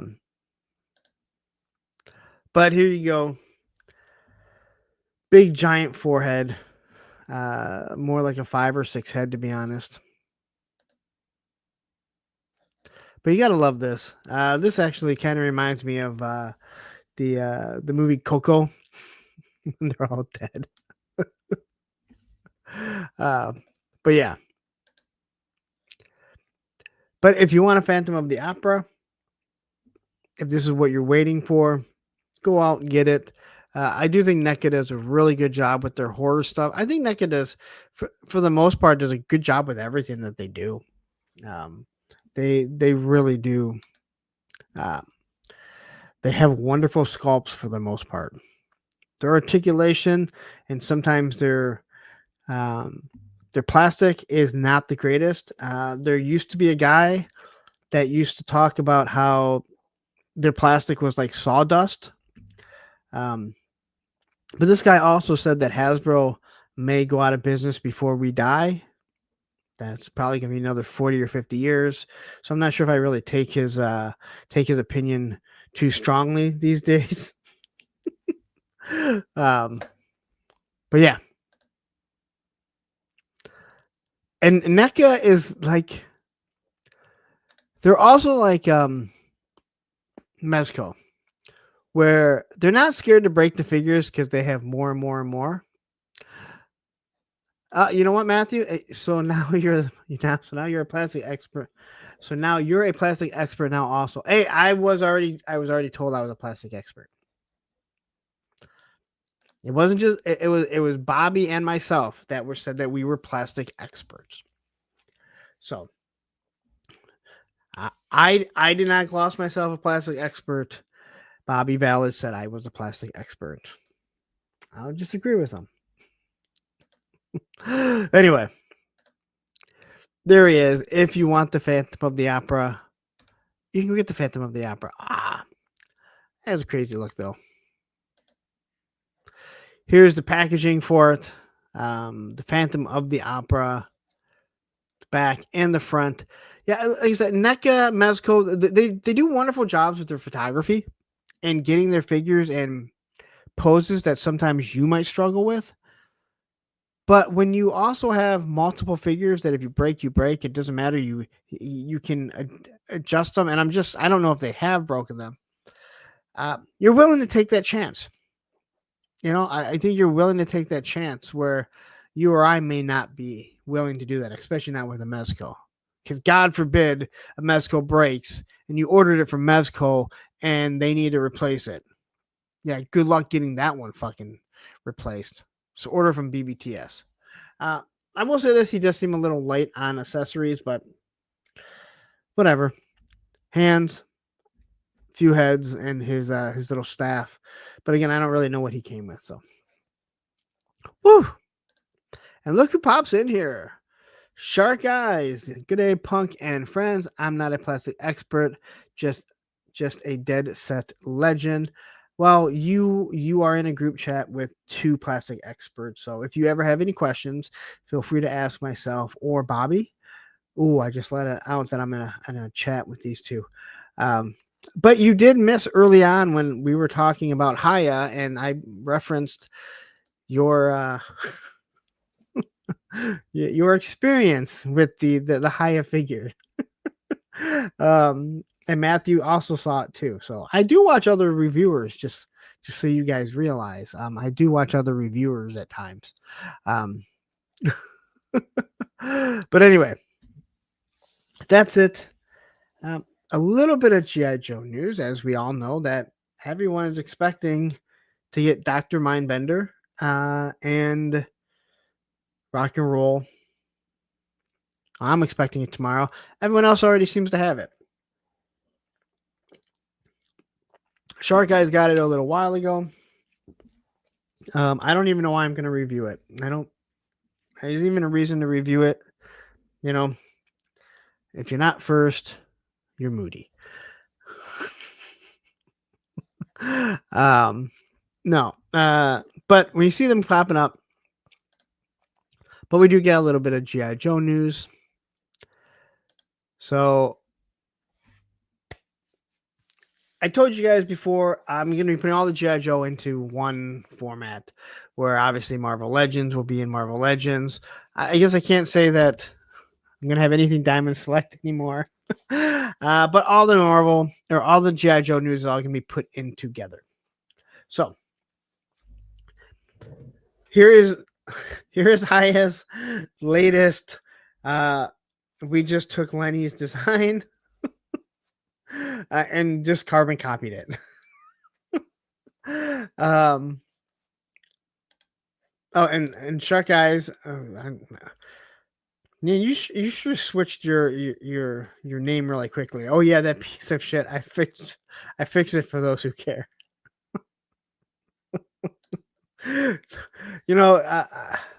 I remember Bobby B did a review. I want to say, I think it was one of the female Vala figures. Matthew will probably remember. I think it was Pandora, and I think the head broke on it, and you could literally hear his excitement just deflate right out of him. It was, and anytime I see something or I experience something where I'm super excited about something and I have a bad experience and you can see the deflation or I can feel it, I always go back to The Simpsons when Bart points out the moment that Lisa broke the fat kid's heart.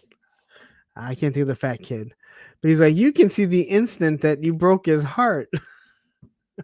that's what I think of, and I watched Bobby do that. He literally, like, his excitement to deflation was instantaneous. It was awesome. All right, so anyway, back to our survivalist here, our Outback. I actually think this one looks really, really good.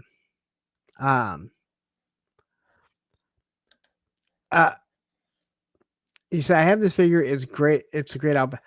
This just came out. This is the higher one. This is not the classified one. I think you're thinking of the classified. This is the higher 4-inch figure. So going to what we were talking about with the sword, I almost wonder, like, did they just buy up a whole bunch of classified and said, hey, we'll just use this gun? Because look how big the gun is. It's so big. It doesn't work. But I think this looks really good. I actually think the head sculpt is actually pretty good too. Oops. I got some that are mixed in here. I wasn't supposed to have that there. Oh, fuck. Every now and then happens. I forgot to fix this. So anyway, here it is. I think that this Outback looks good. I think the face sculpt actually is good. Compared to the other head sculpts, and it's not like Cobra Commander or the Cobra Trooper, Viper. They all look really good. It's all the figures like the Flint, uh, Duke. You know, all the actual faces look awful. But you can see the giant. I believe this is an M4 of some sort. So, but if you want it, you can go pick it up. Well, I guess when it comes out, these are overseas, so you got to find it other ways. They run about 30 to 35 bucks. I believe smalljoes.com still sells them. I believe you can pre-order through Small Joe's, but this is a carbon copy of the classified figure. I mean, Hyatt doesn't even, they designed a new Viper, which looks good. They designed a new Cobra Trooper, which looks good. And they literally took Lenny's Storm Shadow version and did that. But they just take what was designed already and redo it. Even the pistol looks a little big. And they want to show this off. Oh. I guess they don't have the weapons. Anyway, what I have here is the Viper. And please, somebody, Jeremy, if you're in here, whoever it is, I took a mental note and then I forgot. This was shown off on the full force, but they also said who this came from, who I do believe is actually, I think he's actually popped in here on the chats before. So I don't want to give him credit, but I cannot think of his name at all. So this is the new Viper. This one has not started showing up yet. This one has been moved up. Shipwreck 85. Thank you, Stanley. Which I believe he's been in here before. Or maybe he's commented on my Instagram. I don't know. I know I follow him. So it is amazing how good this thing looks. Seeing it. I have no issues with I have absolutely no issues with the original classified Vipers. I think they look awesome. This was one of those things when Travis and the Toy Kind of Mood talked to the G.I. Joe team, and he asked, hey, if you have any questions, send them over to me, and I might submit them. And my question was, ask them, now that the line is doing better, if they'd be willing to go back and redo figures that they already had. He said, no, they won't even answer that. Yet here we are a year later or whatever, and that's exactly what they're doing. From Duke, Beachhead, Scarlet, they've redone the molds. The Viper was my actual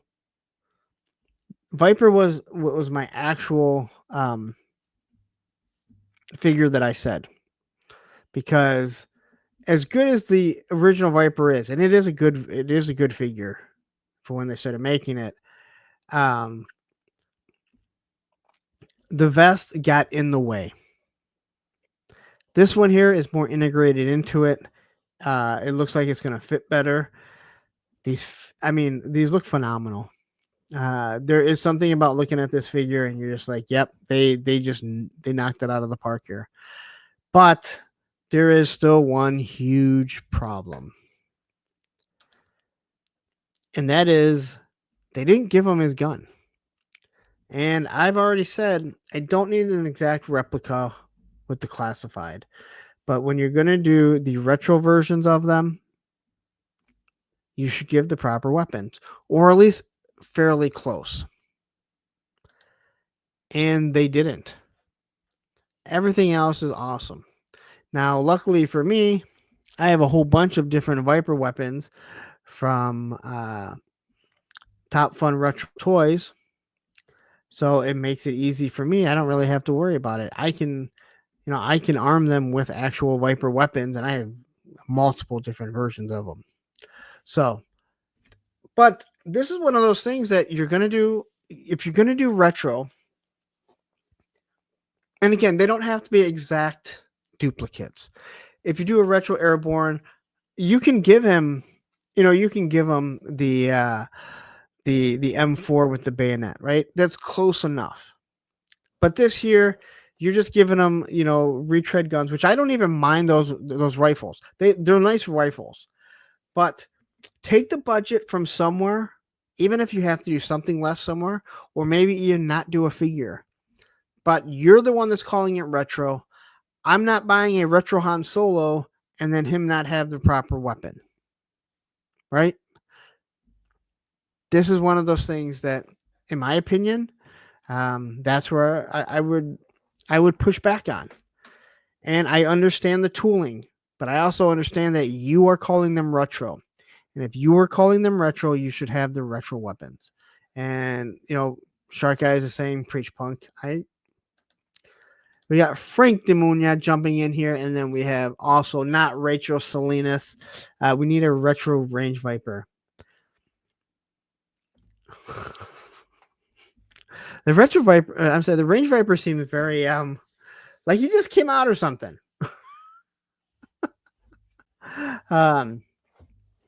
I feel like he just came out, but no one got him. Well, what is this? Well, enough of Beachhead for crazy. What am I missing?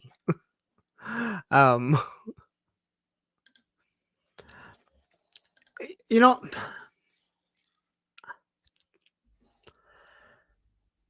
I don't know if it's penny pitching as much as it is. I don't know. I don't want to say it's penny pitching as much as it's just like not wanting to be inconvenienced to do it. Oh yeah, that's right. I heard that last night when I was able to tune in. I hated Beachhead 2 as a kid. I don't know why. I hated Beachhead. But I've come to really like Beachhead. I like the I like the Cobra Island Beachhead. Once I took his vest off and actually used the load bearing gear that Valiverse had, he looks awesome, and that retro Beachhead is fucking top notch. So, I was never a Beachhead fan, but I've become one just over time. No. First off, that's not true. If you hate Tom Cruise, I would say Duke is the Tom Cruise because Duke is awful. Jody Graves says, "Let's not bring up Snow Serpent and the missing." Okay, and you're right. So that was one of my complaints too, Jody. That people were mad that they did the Snow Serpent retro, and they also did a the eel. Well, a lot of people couldn't get the eel. They should have done it. That made sense. Same with the Snow Serpent. It was deluxe. I said the same thing. For one thing, you already had an AK-47. It didn't have to be the exact same. You could have used the AK-47 that came with the Cobra Officer. He doesn't have a proper backpack. And he doesn't have the proper missile launcher. He doesn't have the proper snowshoes. And once again, you're calling these retro. And I like Lenny. I've talked to Lenny. Again, I enjoy talking to him. He's a really nice guy. But if you're doing retro, they should be retro. With all that said, I think that the Snow Serpent looks amazing with the FAMAS that he comes with. But it has nothing to do with retro. And I don't have a problem with adding weapons. Like, you want to give extra weapons to Duke and Scarlet, that's fine. But as long as you give the actual weapons they came with as the retro, that's where, in my opinion, that they're supposed to do. Jake Anderson, him and G.I. Jetman are gonna fight. Beachhead and Shockwave are my favorite fakes, any version. And that's because Jake is from Michigan and he thinks Shockwave is cool because he's from Dearborn. Cartoon Beachhead annoyed the hell out of me. The figure looked great though. Yeah, there's so much about the cartoon that was really annoying. There's so much about the cartoon that would make things be annoying. Mendoza says, first of all, the best spirit. Did you see how he beat that silly ninja Sprinkle Shade? All right. So when I do the classic reviews,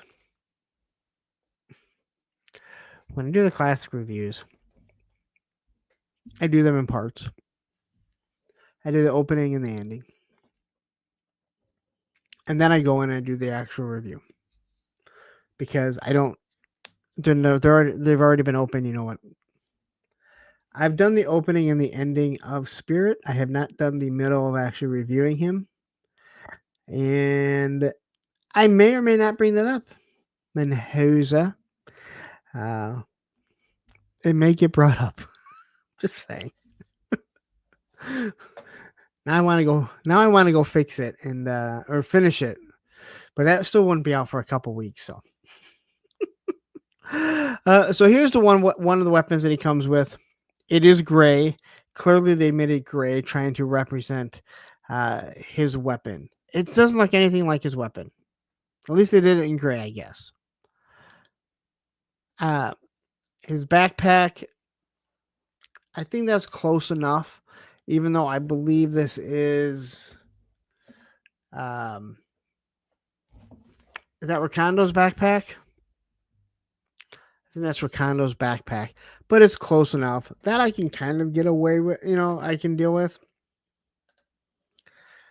His pistol, doesn't matter. It's not that stupid. That's the first stupid pistol. I actually really like this pistol. So I have no issue with that. But the head sculpt is the exact same. I hope they fix the goggles so they stay on a little bit better. Oh, I hate those. But the other weapons that he comes with is, this M4, I believe.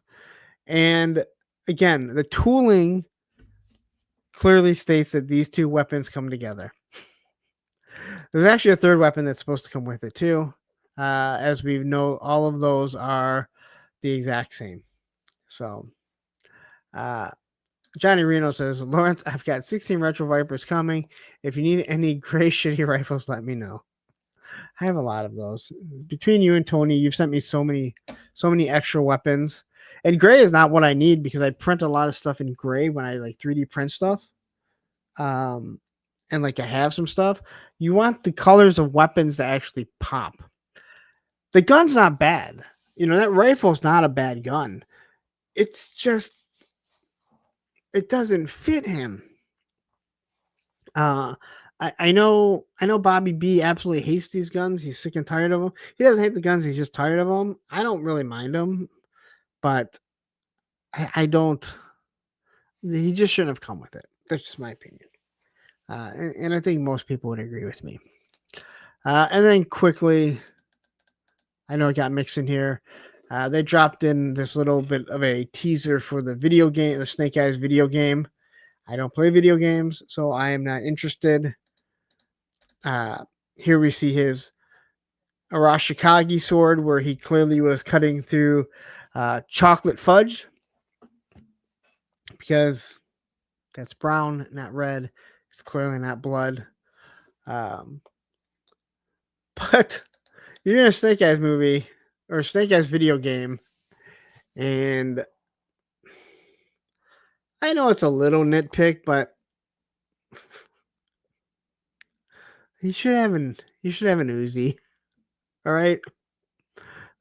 He's very iconic for having an Uzi and the sword. Not an M4, not an M16. Again, I'm sure he's qualified on many different weapons, but the fact is, he should have the Uzi because he's just very iconic with it. So, all right, and that's it. Woo! That's it. I'm gonna take a quick breather. Like I mentioned, I have 2 moderators, both do shows. Only one has given me a commercial, and it's not even for the name of the show anymore. But enjoy.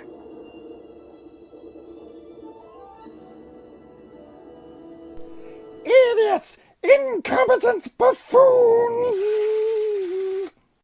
What is it now, Commander? Consummate morons, incapable of coherent thought! Are you watching that show again? Yes. Why didn't you just watch Pop Blender and Matthew's discussions, news, reviews before the show came out? Whether you agree or disagree, the perspectives provide enough context to know if the show or movie is worth your time or not. Yes, I know. I will not miss another Tuesday at 10 p.m. Eastern, 9 Central on Pop Blender's channel. Be more than once a man by watching Pop Blender and Matthew talk about pop culture, news, discussions, and reviews on Tuesday nights, 10 p.m. Eastern, 9 p.m. Central. And now you know. Televiper, be sure to hit like, share, and subscribe so we do not miss another episode, and hit that bell notification. Yeah, I know you didn't name it, but that's how you named it when you downloaded in here. And TD3 Trooper, I gotta, someone tell me how to say his name. I know we've discussed this. We're just TD3 Trooper. And chocolate syrup was used for blood and cycle. Yeah, I just had last night. I had a big bowl of chocolate ice cream and chocolate syrup. I haven't had chocolate syrup in quite some time. Jake, and if it's awesome, G.I. Joe will explode. See, I don't know about that. Only because Snake Eyes is very iconic. Snake Eyes might explode. I don't know. I mean, they've tried it so many times. Again, I was listening. I was either listening. I think I was reading someone on Facebook, and they talked about the G.I. Joe. They were talking about the movies, and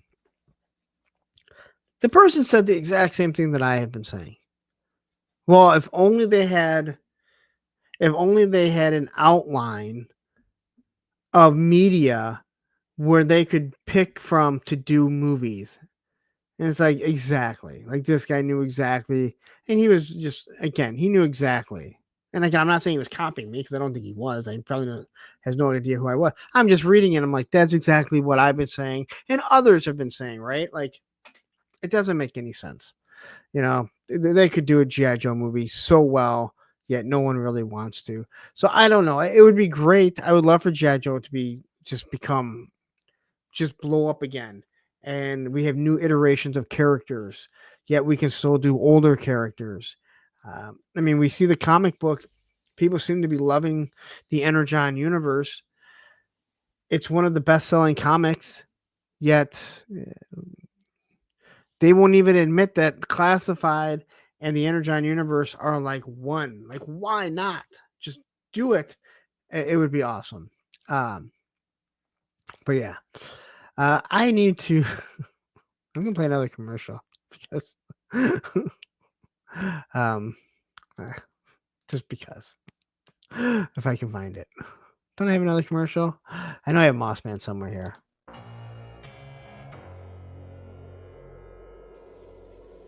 Oh, hey guys, what's going on? Mossman, what are you doing back here? Oh, you see, so Skeletor, he had to go to the grocery store. He had to go buy more barbecue Pringle chips. And so he's put me in charge here for a little bit. In charge of y'all.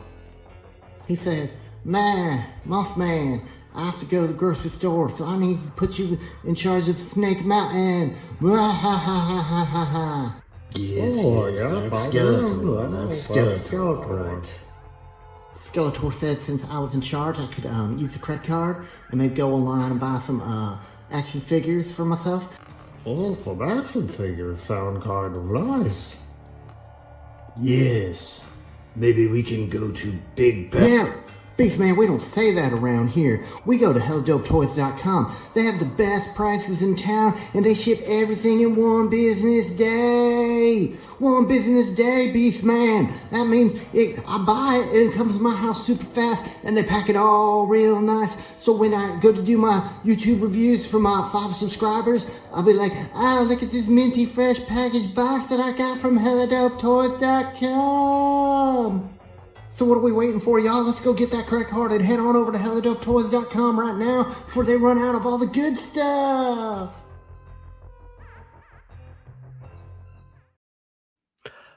All right. I'm very transparent about everything. You ever have it where like your nose just feels like it's running just a little bit? And I'm not gonna blow my nose on here. That's why I played the commercial more than I wanted to. This is driving me nuts. I don't like eating on camera.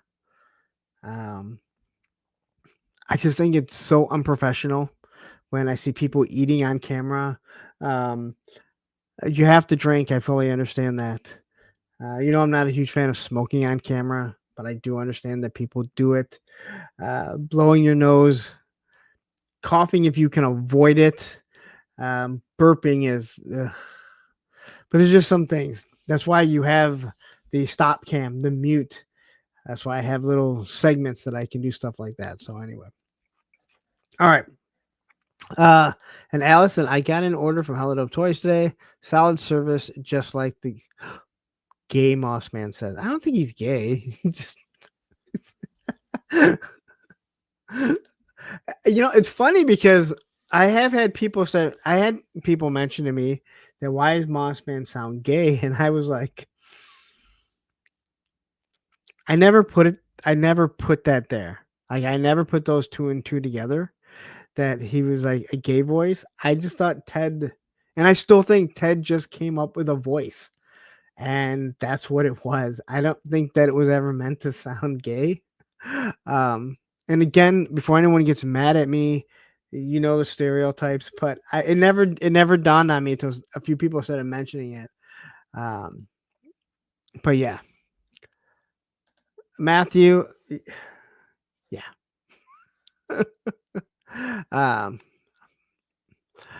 Yeah, it's I don't get it. All right. Tony and I talked about it a lot. We talked about it a lot. Not a lot, but we've referenced it once or twice, I guess you could say. There's just no reason for it. All right. There's no reason for it. I know this is not, you're not getting paid millions of dollars, but there is some sort of professionalism. I know I ate pizza when I was doing the 36-hour stream.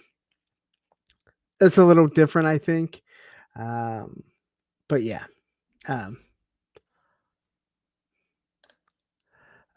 Graph says eating on camera brings in the super chats. Trust me. Does it?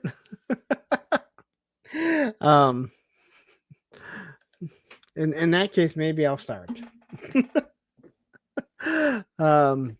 Yeah, it's just, it's one of those things. Yeah.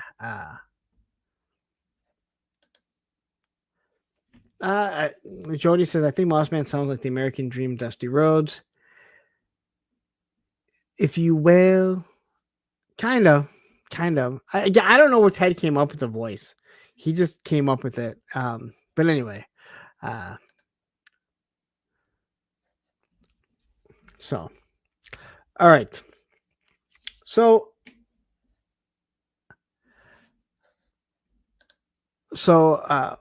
oil that chair, and I don't see how that would be unprofessional. That if the chair squeaks or if I use chapstick. I know you have a huge problem with the chapstick. Matter of fact, you know what? I should probably use some right now.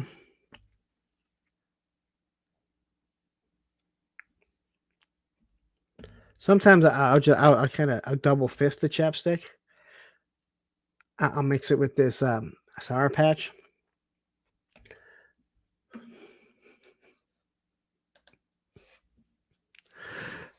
But oh well. I guess to each their own. I mean, I could really go on and on. I could go on and on. The difference though is that the chapstick gets me a bit. Also, I don't really like doing it, to be 100% honest. But it's either that or I'll be licking my lips the whole time, and I would rather not. So I would rather not. How am I being a hypocrite? When I don't know how I'm being a hypocrite. No, like there are certain, yeah. But yeah. No, it's again the chapstick. I'll be licking my lips, and I'd rather not. Yeah,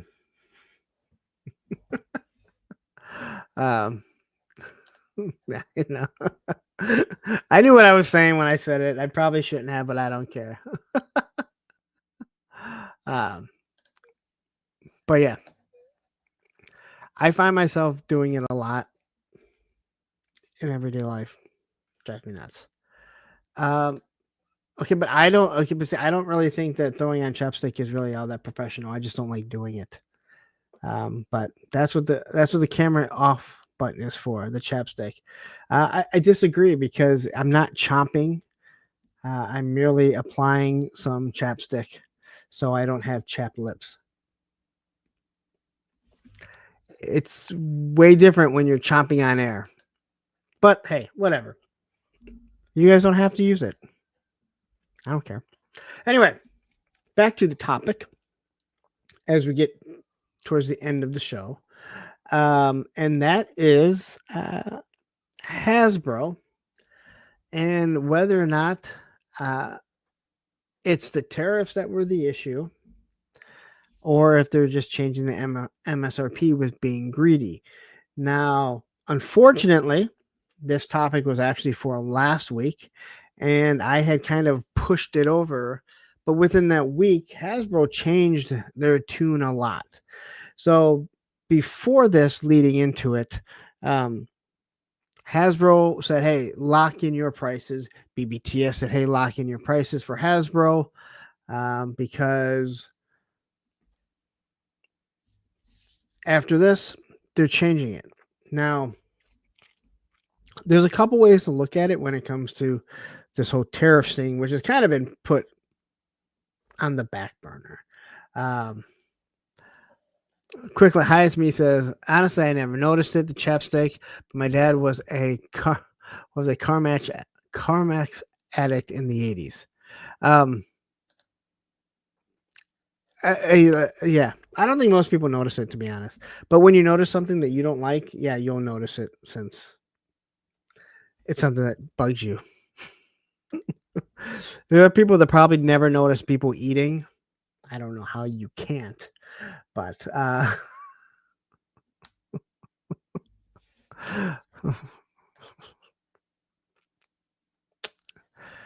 you're that guy.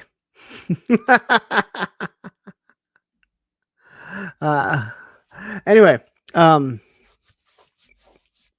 so what we actually saw was BBTS kind of lock in their prices. Entertainment Earth said, fuck it, we don't give a shit. You have guys like Hella Dope Toys that are just like, I guess we're just going to play the waiting game.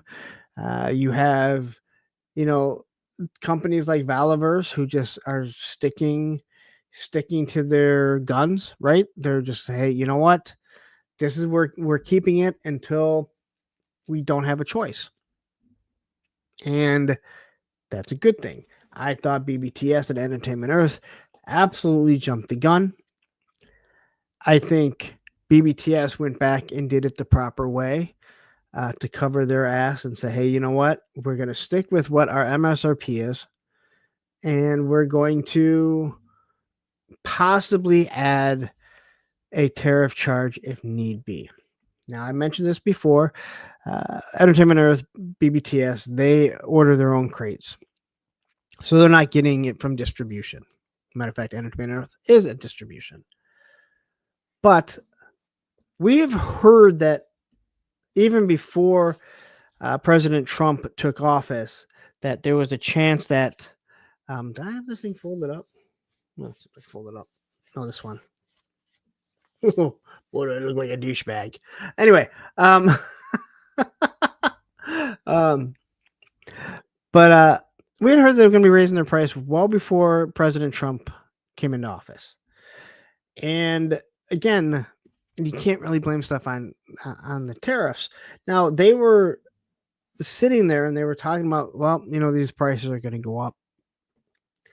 And I said this before, if you put in a tariff charge like BBTS is, well, then you can say, well, there are no tariffs, or the tariffs are what they always were.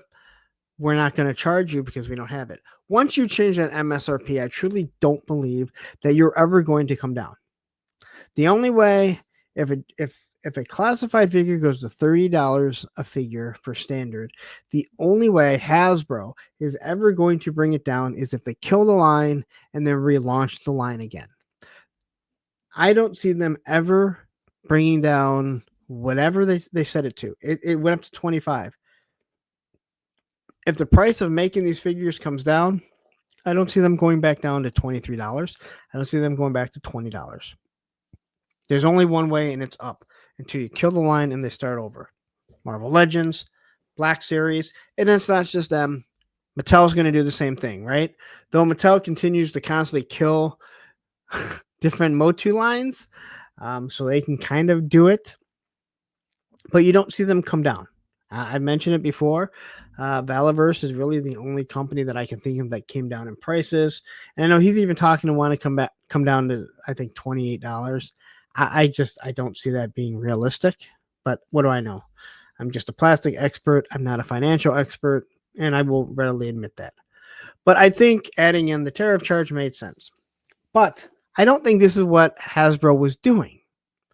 I think Hasbro was looking at profits. How can we increase profits? And this made it perfect. We have to raise our MSRP. We have to raise the price of our figures to counter the tariffs. But they were raising the MSRP.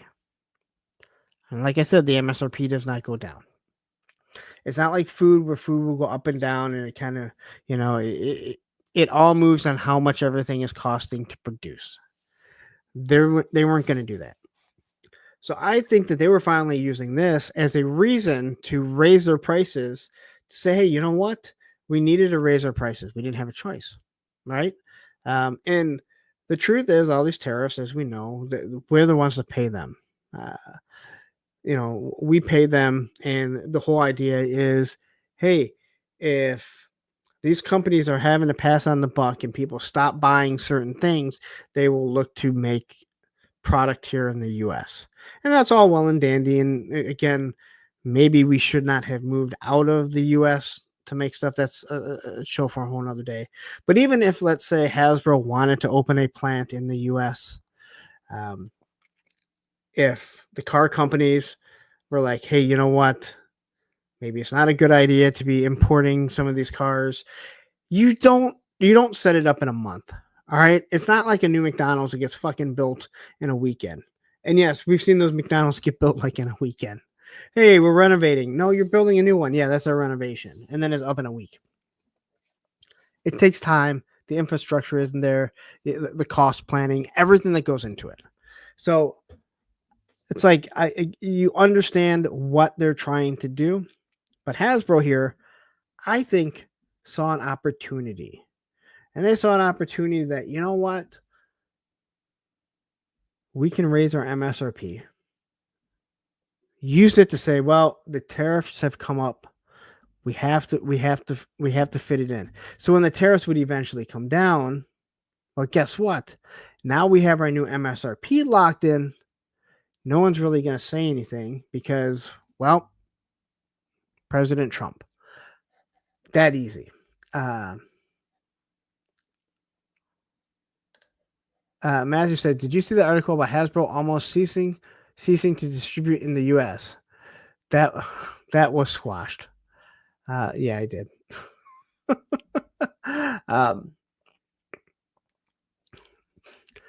And real Richard Sampson, Hasbro definitely used this tariff as an excuse to raise the prices. Well, here's the whole thing. They didn't raise the prices. They had everyone shut down.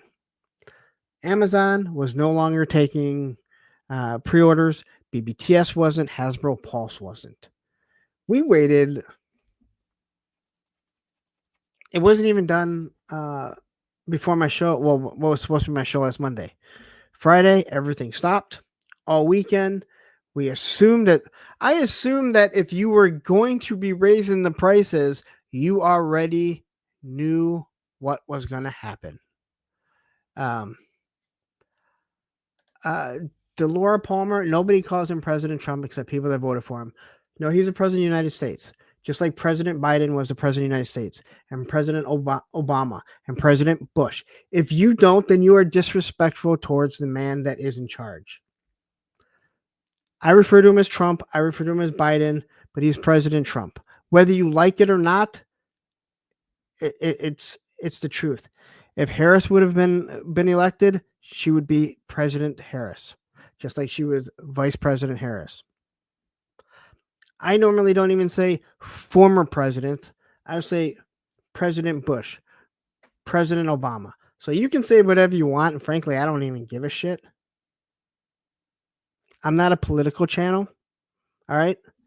He's the president of the United States. You don't have to respect him if you don't want to, but I still think that is a place in the office, or that is a place that you still have respect, even if he doesn't have respect for people. Just saying. Anyway. You know what? Yes. I hate politics too. But anyway,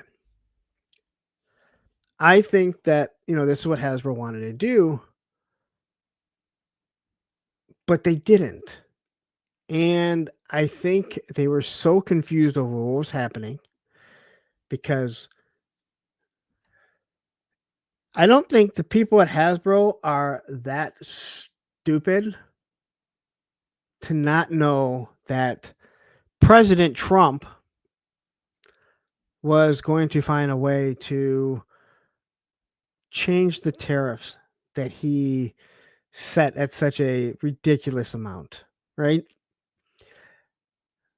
Let's be honest. These guys are business people. They know what the fuck they're doing. And TD3 Trooper, yes, spot on. Always respect the office. Anytime I ever hear someone say, "Not my president," I go, "You don't live in the fucking US then?" Because guess what? Whether you voted for him or not, they're our president. If you live here. Here. You know who used to say, "Not my president"? Coach Schembechler, who is a fucking hardcore conservative Republican. And it's one of the stupidest things I've ever fucking heard out of the fucking university that I absolutely fucking love. Okay. PBJ Street Gang, Chris Cox is pretty stupid, but he's not the only one helping make that decision. That's what I'm saying. So anyway, the whole topic was supposed to be, is this greed or what, right? And the fact of the matter was, it changed. And I'm really starting to think that Hasbro, and they have people that watch YouTube, they have people that watch the social medias. I think that they looked and they maybe saw this backlash. I think that maybe they saw people, we're going to cut back. We discussed this. You can say that, it doesn't matter. I make money from YouTube. Not a lot, but enough to support this habit, right? So I don't mind Now, do I want the figures to go to $30? No, because YouTube's not going to pay me more. It's going to be harder for me to make that up. I don't get to make up everything, that's for sure. But the fact of the matter is, I think that Hasbro may have started seeing the writing on the wall that, hey, we can't price these people out. So maybe, just maybe, raising the prices right now when we know the tariffs, well, we know they've gone back down. They went up to 135. Now they're down to 30. They have 90 days. Everyone's shipping everything over right now because they don't know what the fucking the guy's going to do next. They don't know what the guy's going to do next. And clearly this is someone coming from someone that voted for President Trump. I love stupid people. Anyway, I'm not calling you stupid. I am. So anyway,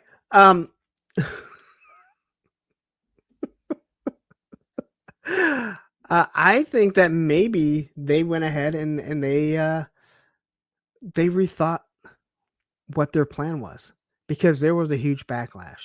Because there was no reason to leave BBTS. Hell, your own company, Hasbro Pulse. Understand, Hasbro Pulse is a subsidiary of Hasbro. It's not technically Hasbro. Amazon, to just kind of sitting there going, what's your MSRP? What are we going to price this at? You know, we saw Entertainment Earth, I think still has it. Like they have their jacked up weird prices. Really, really crazy that they did something like that. But I think that over the past week, they kind of said, hey, there's a backlash, and I think that we should probably sit back and not do this.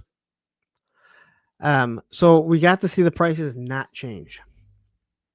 Now, I think that they will eventually raise the MSRP. They probably won't raise it as much as they were going to, because there was talk that all the basic classified Legends and Black Series were going to be $30. I was thinking originally, $27.99. You might say, what's $2? $2 is a lot when you buy as many action figures as I do. $3 is a lot. Remember, G.I. Joe Classified started at $18 for a short bit.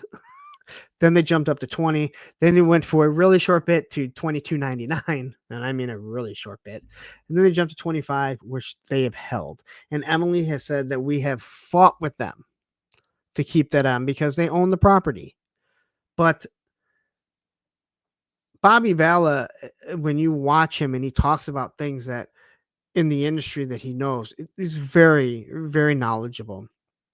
He said one of the things they always wanted to do, or things they always fought about, was, well, they have to be in line with properties that they don't own, because no one wants to go, why are your G.I. Joes less expensive? Why do the G.I. Joes have so many more weapons, so many more accessories?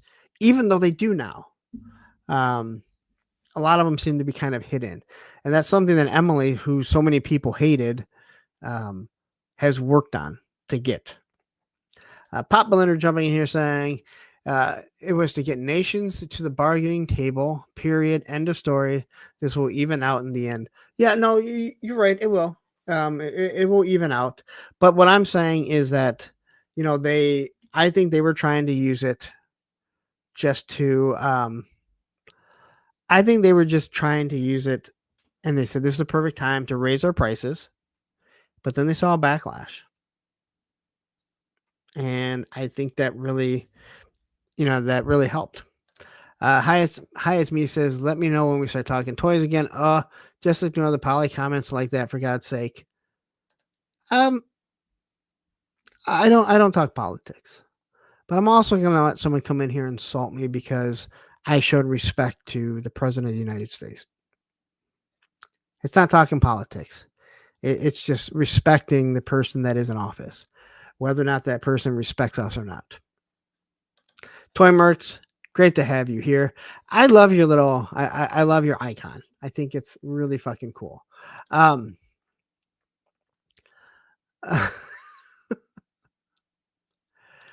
It just shows how much buying power the U.S. I agree.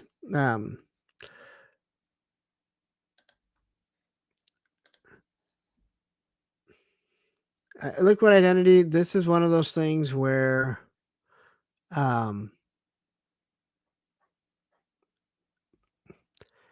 president of the United States, that title has been earned, and I don't care. All right. And again, I don't care. I'm not going to get into this. I know where Jeremy Kimberlin stands. Again, people could say the same thing about Biden. They could say the same thing about Bush and Obama and Clinton. And we go down the fucking line. I hate God. I hate that. See, you guys fucking piss me off. Now I'm going to fucking talk goddamn politics. Dude, it's just a fucking, you respect that fucking office. End of story. Right? Like the fucking Pope. I don't care if you're fucking Catholic or not. Just fucking respect him. Anyway.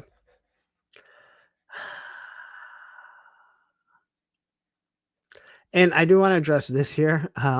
Where was it? Real Richard Simpson. I liked Emily. Emily's still around. Make it sound like she went away. Like Emily is still there. Emily just the G.I. Joe is just it's booming along. She still has her hands in everything. And I'll tell you what, man, when you see her on one of their streams, you know it's going to be fun. I have no issues with BMAC, but he is not entertaining. He does not seem like he's having fun.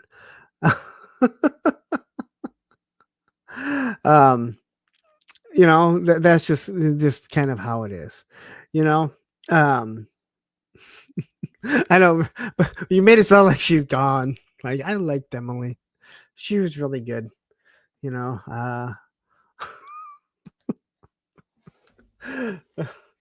Just like I really like the guy that played Chandler Bing on Friends. He's no longer with us.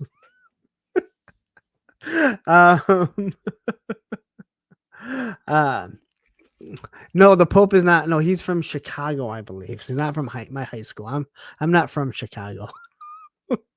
Isn't he from Chicago? I think.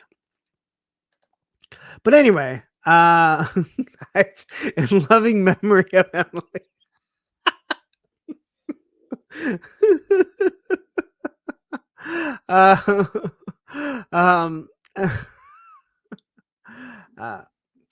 Emily is in charge of anything that is she's the marketing manager, I believe, of anything that is anything that is their property. So anything like Star Wars, it would be what? Star Wars, Transformers. I don't think she's in charge of Transformers due to the weird deal that they have with however it is. But Star Wars, Marvel, stuff like that, she's not in charge of. But yeah, so again, I just think that I know we're totally off topic. Just totally off topic here. I just think that from what I was going to talk about, and I didn't want to change the thumbnail. I'm like, hey, you know what? I'm not going to try and figure out another topic. Hasbro within that week changed it after they put out this big, huge thing. Is even if you went to order something, it said, hey, lock in your prices, only to find out they didn't change the prices. But the fact that they brought everything down, even though they brought everything down, and what I mean by that is they stopped selling them. When they finally came up, it was all the same price. And then they made some statement about like, you know, they made some weird statement. But again, like the tariffs should never have been a reason to raise the prices, because that's not what your MSRP should have been. If you need to have a tariff charge, then that's fine. That's what they do. That's what they used to do with cars, if I remember correctly. It was actually built into it. I think they're called destination charges at times. You ever see a destination charge? It's awesome getting a destination charge when I would buy a car and I'm like, that's odd. My dad helped build this fucking truck and wow, it's right down the street from me. So how did I get a destination charge? But I could have just driven off the lot. I don't know why I'm rocking back and forth either.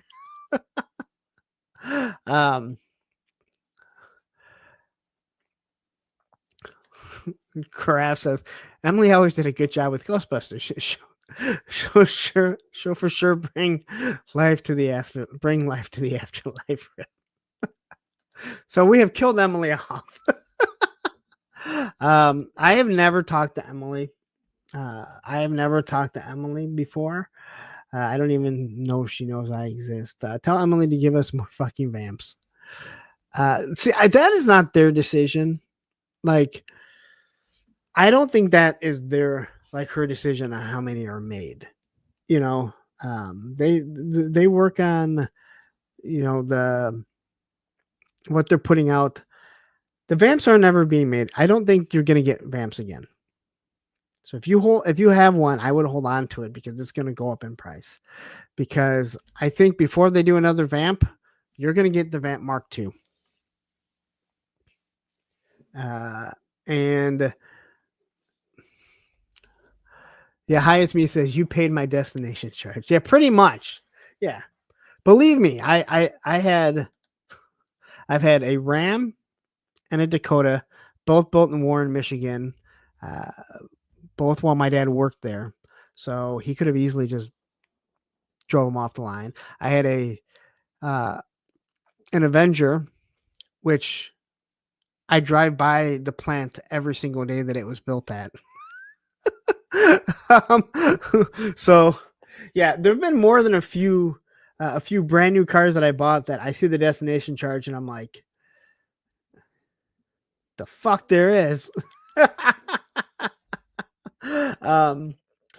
But yeah, I don't see them making more vamps. I really don't. I see them making Vamp Mark II. They've already done the Stinger, and there's so many other. But you know what? That vamp was available. Everyone could have bought it. It sat there. It was after it. Yeah, it was after.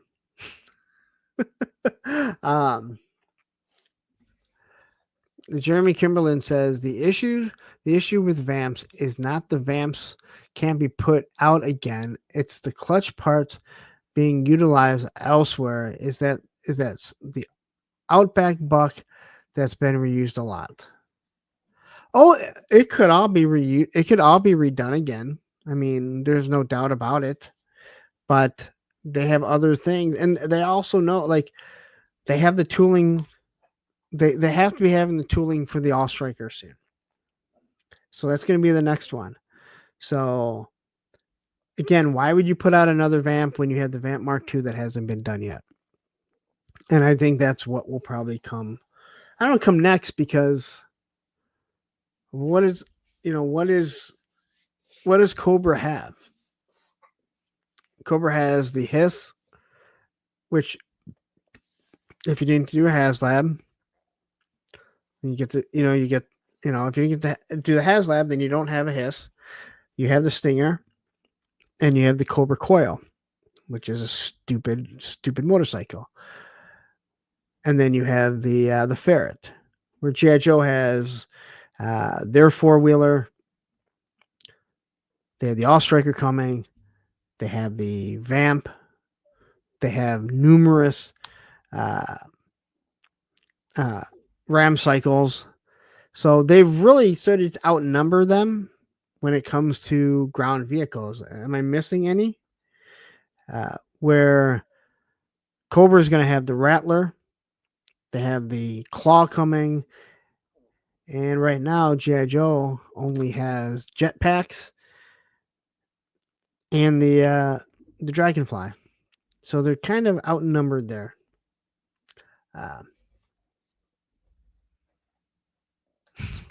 Your dad should have got you a discount on the. If I would have wanted a Prowler, I could have gotten it. It's funny. Your cousin and I were actually just talking about it. That was a very, very, very, very underpowered vehicle. Although I liked the Prowler, but it was very underpowered with that crappy 3.5 engine. Yes, the real problem with the vamps is the destination charges. Um. Oh, yeah. They totally they listen. They have not been perfect. They screwed it with the vamp. All right. I understand why they put the vamp as a Hasbro by a Pulse exclusive, because they didn't know how vehicles were going to sell. But then you look at the Stingers now, you can get the Stinger anywhere. And now people can't fucking sell it. Right? And I'm not talking about scalpers, I'm talking about, mom and pop shops, right? They can't get rid of them. So I understand why they did that. But they didn't know how they were going to sell. So you do a run. I can tell you that I'm pretty sure that there's another company that put a vehicle out that everyone thinks I absolutely destroyed in my review, which I did not. Just watch the review, and I think he's sitting on a whole bunch of them. Or why would he put them out in a mystery box, right? You don't want to be stuck with overstock of vehicles. So why is the trouble bubble? Oh, that's the other one. That's another one. The trouble bubble. Why was it a Pulse exclusive? Because they didn't want to have too many. That's why they sold out. The claw, same thing. Snake armor, same thing. Right? You do a smaller quantity. It's not to screw people over because you have the option to get it. This way, you don't end up with inventory that is just sitting there and ends up at Ross and Ollie's. It's been a huge, a huge issue. But it is definitely one of those things. Again, I think the Stinger is way overproduced. You know what saved the Stinger? I can't believe I'm gonna fucking say this. You know what saved the Stinger and all the ones that people were fucking buying was Gridiron. Gridiron making all those accessories. People wanted more Stingers because they couldn't get the vamp to put the accessories on it.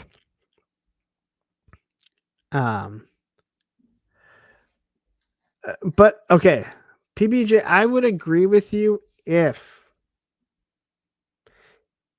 they weren't available to get. The vamp was up for pre-order till the day it fucking started shipping. And when it started shipping, that's when everyone jumped on it to buy it. There is no reason not to pre-order something from Hasbro Pulse if it's an exclusive, because you don't pay for it. Not until it's about to ship. So that Cobra Claw was up for quite some time. The Snake Armor was up, I think, for over a day. Right? The Trouble Bubbles, we started doing reviews and then they started selling out. If you're a company and you don't want to, I don't know, let's say end up with overstock. This vamp spam. Your company, again, when people say Hasbro doesn't care about you, you're fucking goddamn right they don't. They're a corporation that cares about fucking lining their pockets. They don't want to end up with a bunch of overstock. So you make enough for everyone. And sometimes you misjudge how many people want it. Right? Sometimes you misjudge how many people actually want it. And I understand what you're saying. Like, hey, you know what? People scalp the...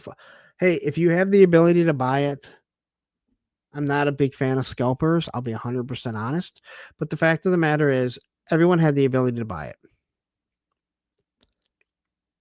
Because it's set up there.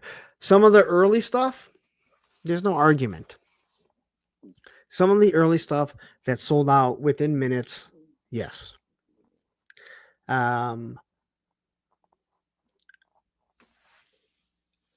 Okay. So, Breaker, Breaker will be available, and same with the mass divers, at Target. It is a Target exclusive. They were available there for quite some time. Crystal Ball, that's a Walmart exclusive. Crystal Ball was available for quite some time too at Walmart. All right. So Hasbro Pulse, again, the reason why you have exclusives is because a company like Target and Walmart say, you know what? We want an exclusive. And they allow Hasbro Pulse to have a limited amount to sell. Neither Target nor Walmart want to buy too many and get stuck with it. I know, once again, well, they're a multi-billion-dollar company. They're a multi-billion-dollar company because they make less mistakes than they make more. I hate it. They make less mistakes than they make. Does that make sense? You guys know what I'm saying. So yeah, the crystal ball was available for quite some time.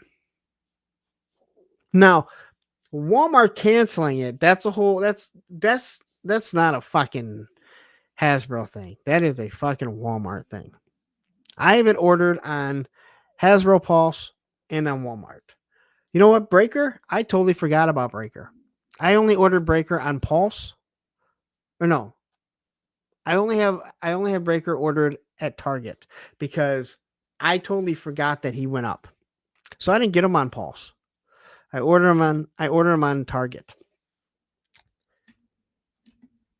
He's probably sitting at Target right now in the back. Actually, he's not, because it's not close enough to the street date.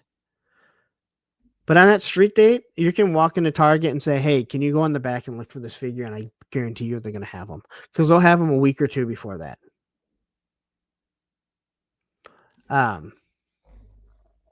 So, I mean, PBJ, I understand what you're saying. And I don't mean to be like hounding on you, but you're the one that had brought it up. You know, scalpers are part of this hobby, whether you like them or not. They just are, you know. But I do believe since the first, what'd you say, guys? First 2 years? After that, we've had more than enough time to get these things. Those divers were available for quite some time on Target. And guess what? Go look at the street date. I guarantee you they'll be available at Target. Crystal ball, it's Walmart. Good luck. Good luck.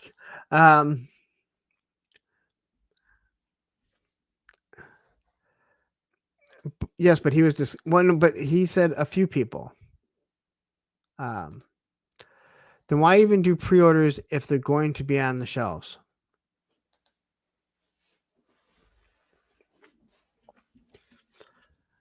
Because they want people to have the option to pre-order them. Walmart's a completely different animal. I never see anything in Walmart. All right. Target, on the other hand, will have an abundance of them. They tend to buy more. We saw it with the breakers. And I mean the breakers with the Ram cycle. They were all over. Tiger Paw, not so much.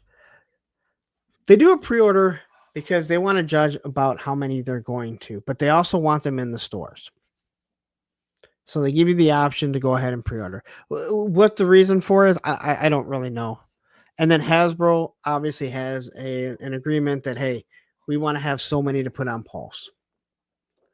But it is, I mean, I do understand what you're saying with some of that. And again, I don't want to hound on you, but you're the one that brought it up. And I know a lot of people don't fully get the that this is just, it's part of the hobby.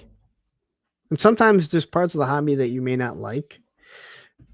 But again, they allow you to pre-order lots of things. All right, buddy. You're making all kinds of noise over there. What are you hitting?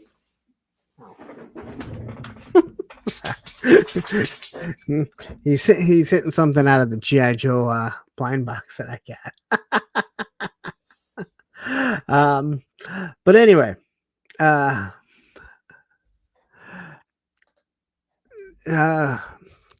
I ask a question, I'm fine with getting it. Oh no, and that's cool.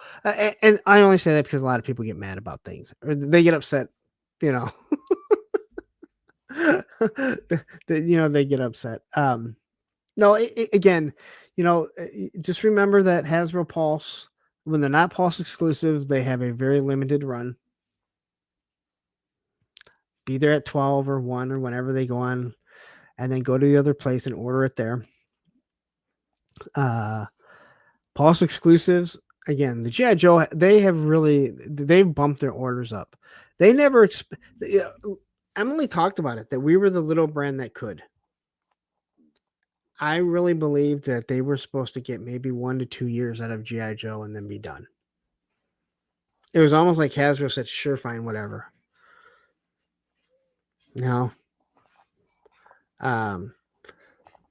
Fine, whatever. Just go ahead, do your little brand. It'll be done in a year or two, and then we'll go back to producing, something else. It just didn't happen. And for the people that hate Emily, the brand didn't take off till she got on the team. I'll just say that right now. She got on that team and it took off. And it has nothing to do with her being a G.I. Joe fan or anything like that, because I'll mention it again. You don't have to be like a car buff to understand marketing of cars. You don't have to go back and be like, dude, I know all about rebuilding those carbureted engines and the 426 Hemi and the 446 pack. You don't need to know all that stuff to, be a GM of a Chrysler dealership. There's so many different variables. And again, things haven't always been perfect when it comes to the G.I. Joe brand. And it's not just G.I. Joe. It's you see the Marvel and then you see Star Wars, and they've made their mistakes. Star Wars, a lot of their mistakes come from Lucasfilm that kind of forced them to do stuff.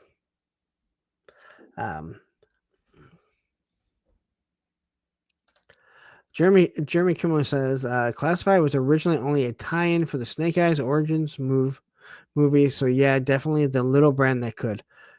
Yeah, it was, yeah, they were not supposed to. I just think they really gave it to him, just like, do whatever.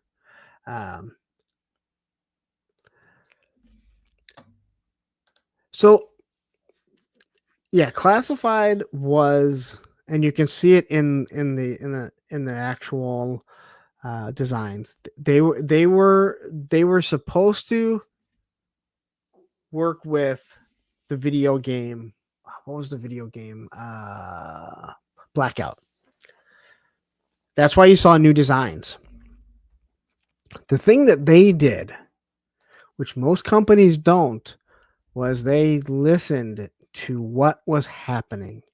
They listened to what the fans wanted. And when the fans wanted more classic style figures, they started doing it. And when they did it, that's when it started blowing up.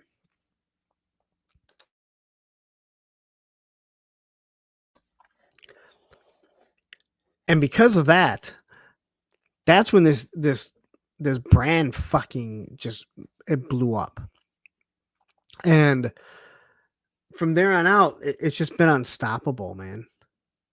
But there are people, myself included, that want some of those designs, because as much as I love the original 80s designs, I mean, hell, I'm looking at my retro Flint right here, and retro Cobra Commander, and the Crimson Guard. I can look at Snake Eyes and the other ones, but I want new fucking figures. I want new characters. I want new designs of characters. Like, I didn't have a problem with Gung Ho and how he looked. His weapons were stupid. You know, that's what people I think wanted. So Bobby Wool jumping in here saying, I don't think Emily is a bad person. Last year during June when she wasn't there, those guys got off track and spent more time talking about that video game than the classifieds. All right. See, this is where you're wrong. This is where you're absolutely wrong. And people tend to forget this. I have listened to so many people. If I remember correctly, I think Jersey Maniac did the exact same fucking thing. Yojo June comes and they fucking bitch. They're talking about the comic book. They're talking about the video games. They're talking about the role-playing game. Understand this. G.I. Joe is the Hasbro property. Star Wars is owned by Lucasfilm. So if they have May the Power of the Force, they're the ones that are going to do the marketing for it. Hasbro might do their things to push out their action figures. Hasbro owns G.I. Joe, so they are the ones that are going to market it. Yojo June is all about everything. Even Roman, you can hear him back there going, hear the motherfuckers, hear it. I know, 1 second, buddy. We're almost done. They're the ones that have to push out and they have to promote their own product. So I agree they did get off track playing the video game. I will give you that. But they have to promote the video game. They have to promote the comics. They have to promote the Super 7 stuff. They have to promote the card game that they were doing or the role-playing game. All that stuff, Hasbro has to do themselves. That's what people don't understand. When they do those live streams, it's not just about the classified or the action figures. Come here, buddy. Come here. Listen, I know. But that's just one of those things that people tend to forget. They don't have someone else to promote it. Star Wars does. Marvel does. You know, but when it comes to G.I. Joe, it is left to Hasbro to do that. Now, Roman is going to say hi, everyone. All right. That is my cue that somebody wants to go out and my cue to say, you know what? It's 12:30. Thank you all for tuning in. I appreciate every single one of you anytime that you're here. Tomorrow I will be on 6:30 p.m. with the Circle of Jerks, myself, Baldy Fox Reviews, the Island Viper, and Toy Optics, who may or may not be Matthew Matson. We've never seen him in the same place before. They are the same person, whether they believe it or not. But anyway, I'm going to get out of here. Thank you very much. I appreciate it. I will see you guys all tomorrow at 6:30 p.m. Eastern Standard Time. Take care.